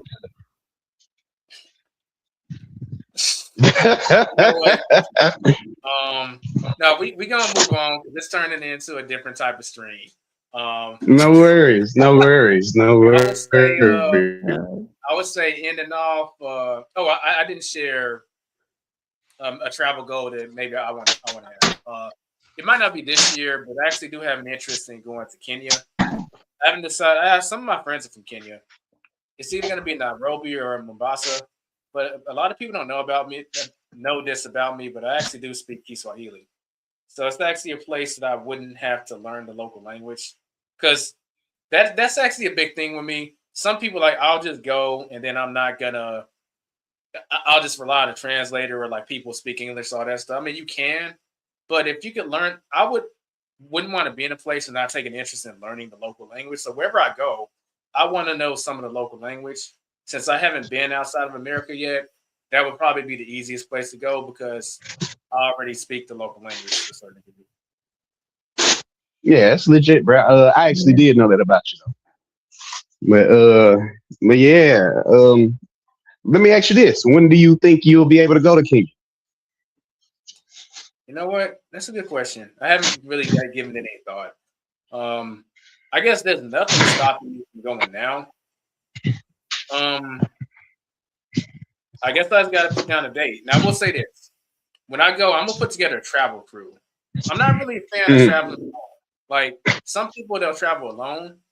That's fine domestically. Internationally, I think you should have a crew. It's a better experience. And obviously, safety-wise, it's better. So I would put together a travel crew. Chad, if y'all want to be part of that travel crew, let me know. Maybe I'll start a list and you can get on it, and we'll vote on where we go and get this traveling on. I can't lie. Like I said, I understand the rules of being in other places, so I don't really fear going to different places as far as out of the country or whatever. The golden rule is don't start and then won't be nothing. So if I go to a place and everything look a little sketchy, it's like, all right, let me mosey on over here, or whatever, like whatever area I'm in. Like, hey, if I see a whole bunch of people walking down the street with machetes, it's like, all right, Well, don't look like a good area to be. There are some basic street smarts. I will say that. I'm not putting the community on blast. I do know there's a whole community of people who are, like traveling all over the place, like going to Colombia and places like that. I'll just name drop the name, the Pastor Bros. I've heard some stories about them, but in my opinion, they're pretty stupid. Like they'll go to bars and be ordering drinks and then be talking to chicks and not be looking at their drink, and they slip something and they get drugs. Like, I think you need to have a level of basic street smarts and go from there. And I feel like some of these cats don't have that, so it might be something to brush up on before, just traveling, especially if you're going to travel alone. Look, I don't know how I would respond if somebody tried to drug my drink, bro. Like, I don't really have my drinks around people. Like, usually my stuff is, right in front of me. And if I'm going to the bathroom or something like that, yeah, that drink is over with. Like, bartender. You're street smart, Tony. Some people ain't. Yeah. Like, I guess I took it for granted. Bartender. Please tell me another drink. Will I be inviting the veggie outers? I'm down. Yeah, that's something we can talk about. I definitely would be going to somewhere that's vegan friendly. But I do feel like a lot of that is overblown. I think any place can be vegan friendly provided you have access to produce and vegetables. But it goes back to knowing how to cook. If you don't know how to cook, that might be a bigger problem. But yeah. Mm-hmm. Hopefully it's before my retirement move to Panama. So Jeanette, you're really set on retiring in Panama. I think that's pretty cool. Yeah. Right, so yeah. We got 7 minutes left. So we almost there. So as we're closing out, do y'all have any questions that y'all want to hit me with? It doesn't have to be about anything in particular. But yeah. What's going on right now that you feel you need to comment on? Whether it's in world news or something in your life that you hadn't been asked about yet. Something you want the people to know, or just something you want to draw some attention to? Well, there is one thing, but I would never make a video on it, like ever. Like, forget that shit. But talk about it.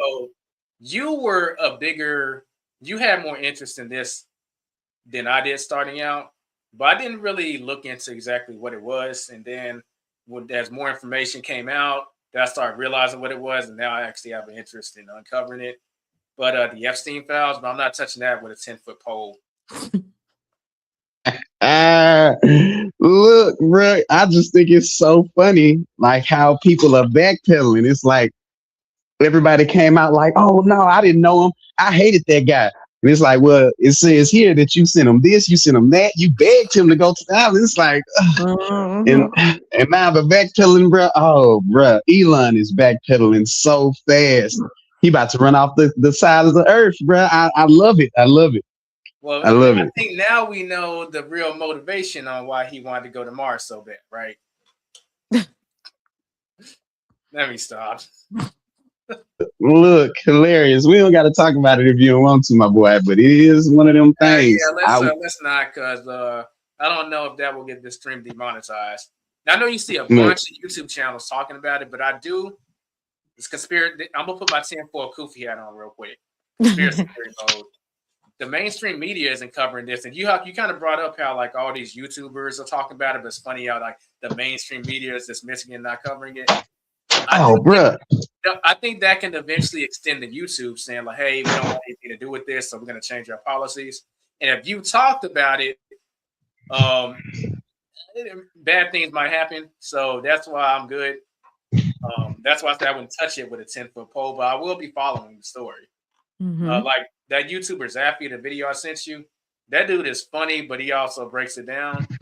When he comes out with a video, I'm gonna be watching. Lunar New Year is coming up. It's Year of the Horse. Yeah, I heard about that. Last year was supposed to be the Year of the Snake, which is supposed to be about shedding. I'm not heavy into it, but I found that kind of interesting because everyone seemed to have a crappy 2025. That might not be completely universal, but most people I know, 2025 was a different kind of beast for the wrong reasons. Mm-hmm. Yeah, I hated 2025. Can't lie to you. Worst year ever. Yeah. Worst year ever. But it's crazy because personally it was the worst year, but business wise it was the best. Like I had more success, monetarily this past year than any other year in life. But personally, it was just so terrible. So terrible. But I'm not familiar with what new year they're talking about. Which new year is it for the snake? She was referring to the Chinese New Year. Okay. Well, yeah, never mind. I am a little familiar with that. Just a little. Hey, you went kind of mute. We can't hear you. Are the feds trying to take you down like they did? I knew I shouldn't have brought. I said the evil. Oh my Now goodness! they trying to take stuff down. I should have kept my mouth shut.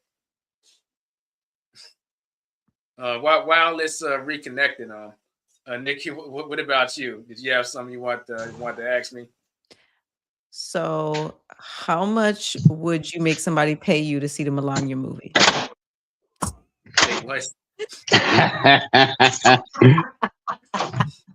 Wait, hold on. I got to hear that again. What was it?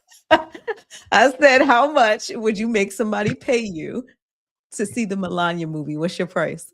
Now, that's pretty much asking me to. You're giving me a blank check and asking me to write a number. Oh my goodness! Well, it had to at least be 6 figures. I saw the Rotten Tomatoes score. I think it was the single digits on both. It was 8 when I saw it. Yeah, somehow the fans is like at 100%. Oh, we loved it. Yeah, I call bullshit on that. Yeah. What is it supposed to be about? Her walking around. Her walking around. Did you see it? No, I saw a lot of videos where they reviewed it and stuff. So my feed is like full of that stuff. Like, oh man. One guy took notes and he really broke it down for like 20 something minutes about like how she just walked from room to room. And I heard other people were saying the same thing. Like she's just like walking from room to room, basically. I don't know. I don't really know too much about it. I honestly just found out about it coming out relatively recently this week.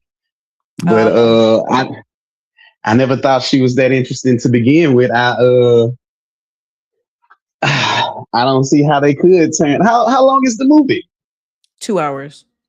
Yeah. 2 hours. I can't watch it. Mm-hmm. Look at the You can see screen. them? That's what the current score is. Mm-hmm. So they're paying people. Yeah, 7. And they're paying people. I know, well, they were paying people on Craigslist to see it. And they were offering $50, but you had to stay in your seat the entire time. And the thing was, they ended up having to take the post down because it ended up being a violation of like something with election funds. So we know who it was that was offering it. So yeah. Hold on now. Like, you can't find a better way to make $50 in pretty much 2 hours, because that's what it comes down to. Come on, and think about it. Bezos paid like $75 million to make that movie. Why? Yeah. I forgot what her cut was. Yeah, but between the promotion, paying her, and the filming of it ended up being around $75 million. But the thing is, though, people were saying this is actually like a smart move for Bezos, because it's like 75 million is it's a lot to us. But they were saying, think about it. He's doing this as a favor of course, to get favors back, including, you know, look this way when, you know, when I gotta come file my taxes or whatever it is, you know what I mean? Like past certain things. And basically they were saying he's going to end up saving that, you know, way more than that amount of money financially from the favors. So. Oh yeah, easy. Look, I Yeah. was talking to somebody the other day. Like, it's really hard to wrap your head around how much a billion really is, and Jeff Bezos got hundreds of billions. So it's like a million is really a drop in the bucket. Like, really, really. I think what they said, if you were to count a million seconds, you would be counting for like, you know, 9 days or something like that. But if you tried to count a billion seconds, you're gonna be counting for like 35 years. So it's a drop in the bucket. Mm-hmm. Right. Well, My boy. It looks like we hit it. Take a look at the screen, Tony. There you go. My boy. Look, I can't lie to you. It's an accomplishment. And like I said, it was at least when I was listening. I don't know about when I got on, but when I was listening, you know, it was pretty much entertaining the whole time. You know, I think it's real hard to keep somebody entertained for 3 hours. And then, you know, especially when y'all were talking about, you know, people talking over each other in podcasts. It's like, man, you can't really tell what's going on. It's like, what's the point of all this? It's just loud in my ear. Exactly. So yeah. Well, man, that's an accomplishment, my boy. It is. And this set the momentum, and it also kind of set the format going forward. So I got plenty of stuff to work with, and we'll see if we can make this a regular occurrence. Obviously it won't be a birthday stream every single time we have a topic and all that stuff. Yeah, officially have streamed for longer than 3 hours, so that's an accomplishment. Rebecca, like I said, you're my idol. You be on there. I know you're streaming a game, but I mean, you be on there for almost like 3.5, 4 hours. So yeah, I'm coming for you. You're an inspiration for me. That's awesome. Yeah, I appreciate y'all hanging in there with me. Now that I'm actually hit the goal, I just realized maybe I ignored my stomach one too many times. So it's time to go ahead and grab something to eat. But everyone, I appreciate y'all tuning in for the birthday stream this year. Awesome things are coming down the pipe. And let's just keep this momentum going. All right, happy birthday.